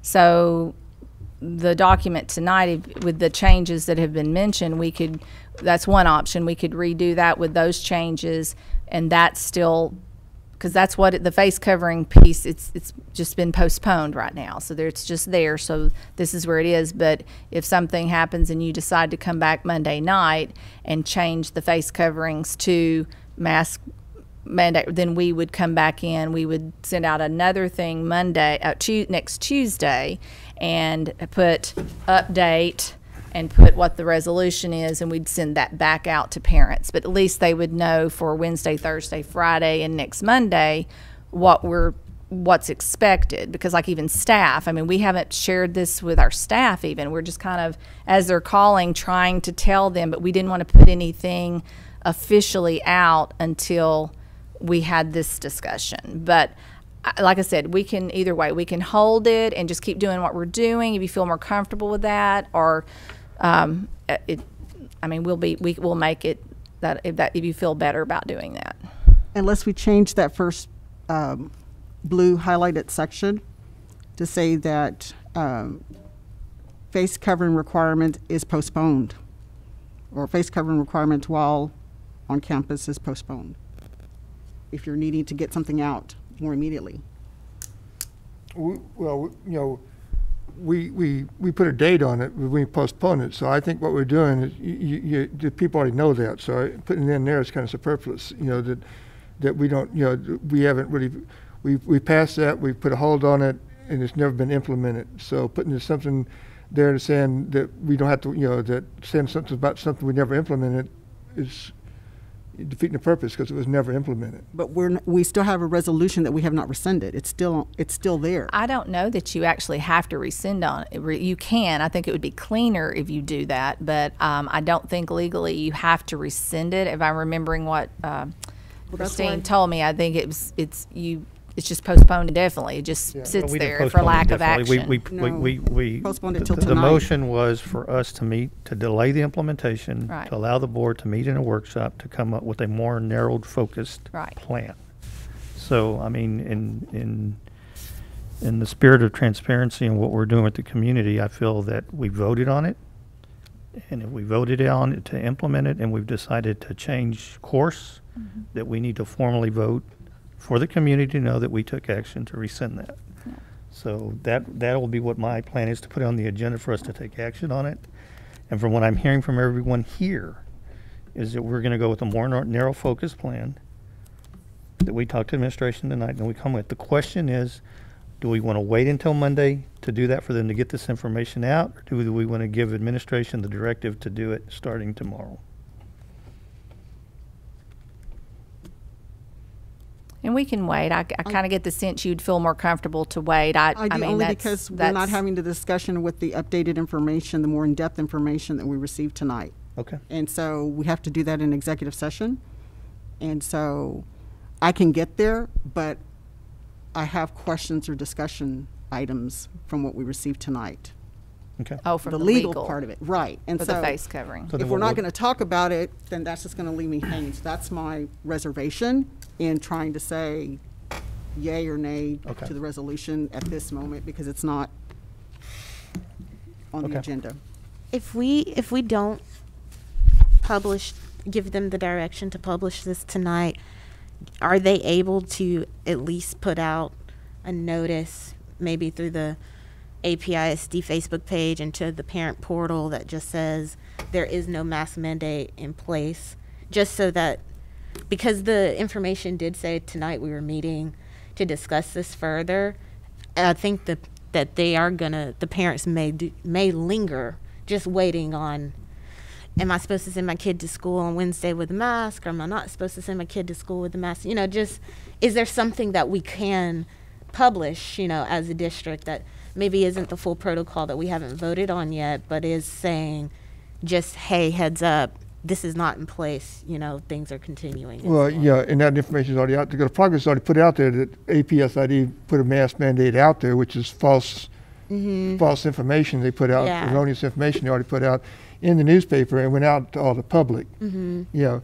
so again, you know, I agree with you. It may be wiser saying there is no mask mandate for it. You put it out, currently there is no mask mandate. Currently, yeah. Just so that we're getting ahead of people creating a story. I feel like if you say it first, you put your foot down if that's what you're doing. And this video from tonight, because are we? This one? So this video from tonight will be up before they even get this. Right. Well, the other But thing that leaves all weekend for the community fellowship pages to create whatever they want to create out of this. And that's why I suggested on page 1 to say is postponed, because we're going to formally take action at our next meeting to rescind it, because all we did was postpone it. So we need to bring closure to that. But would it make sense to put it in this document if they're not getting all of these updates that we just made? Well, that's what That she wanted information is to- not going to be released. That's what Yeah. we're saying. That Yeah. the information will release. I think the information is already out there. I may be wrong. well, I think the information's out there that it's been. Well, I don't know. When I kind of look back over this, so like close contact with staff, a lot of that, we haven't pushed that out to staff.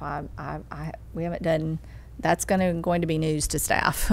And so that kind of puts us in a dilemma there, because if we don't let them know that you have to be fully vaccinated, you know, these things that we've talked about tonight,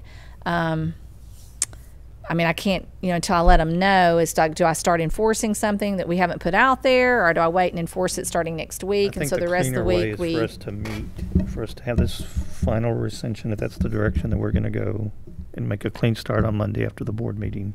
Okay, I'm sorry, I didn't hear you. I said, I think the clean way is for us to start fresh on Monday. Okay, Once we have a board action and a board meeting to talk about the legal issue, and then for us to take formal action on it, then you can roll it out.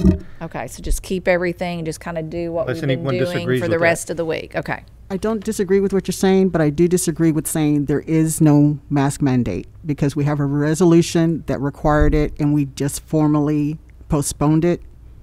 So it's still there.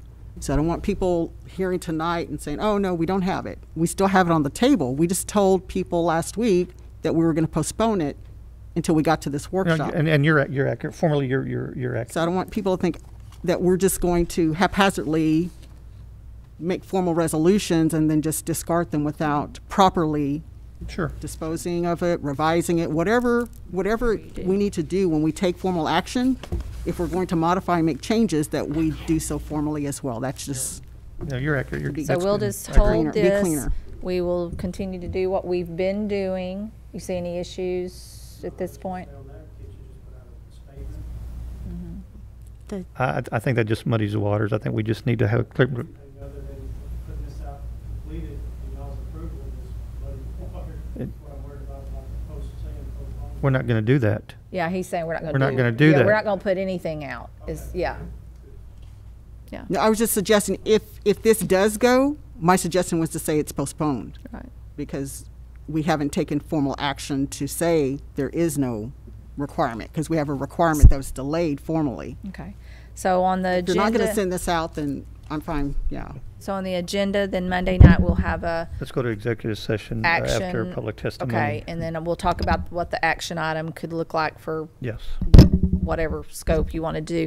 But then let me ask, I mean, it's not necessary, but you can if you'd like to put this is one of these documents, it's administrative piece, but if you would like to formally approve it, I mean, there's no reason you can't, you don't have to, but did you want to Yes. formally approve this too? Okay. Okay. All right. Anybody have anything else? All right. So we're not, what are we doing? Sorry. This is a workshop. This is a workshop. The agenda was not set up for us to take any action. Okay, So we're going to do all that on Monday. okay. Okay? All right. Time is now 8:56, and this meeting is adjourned. All right.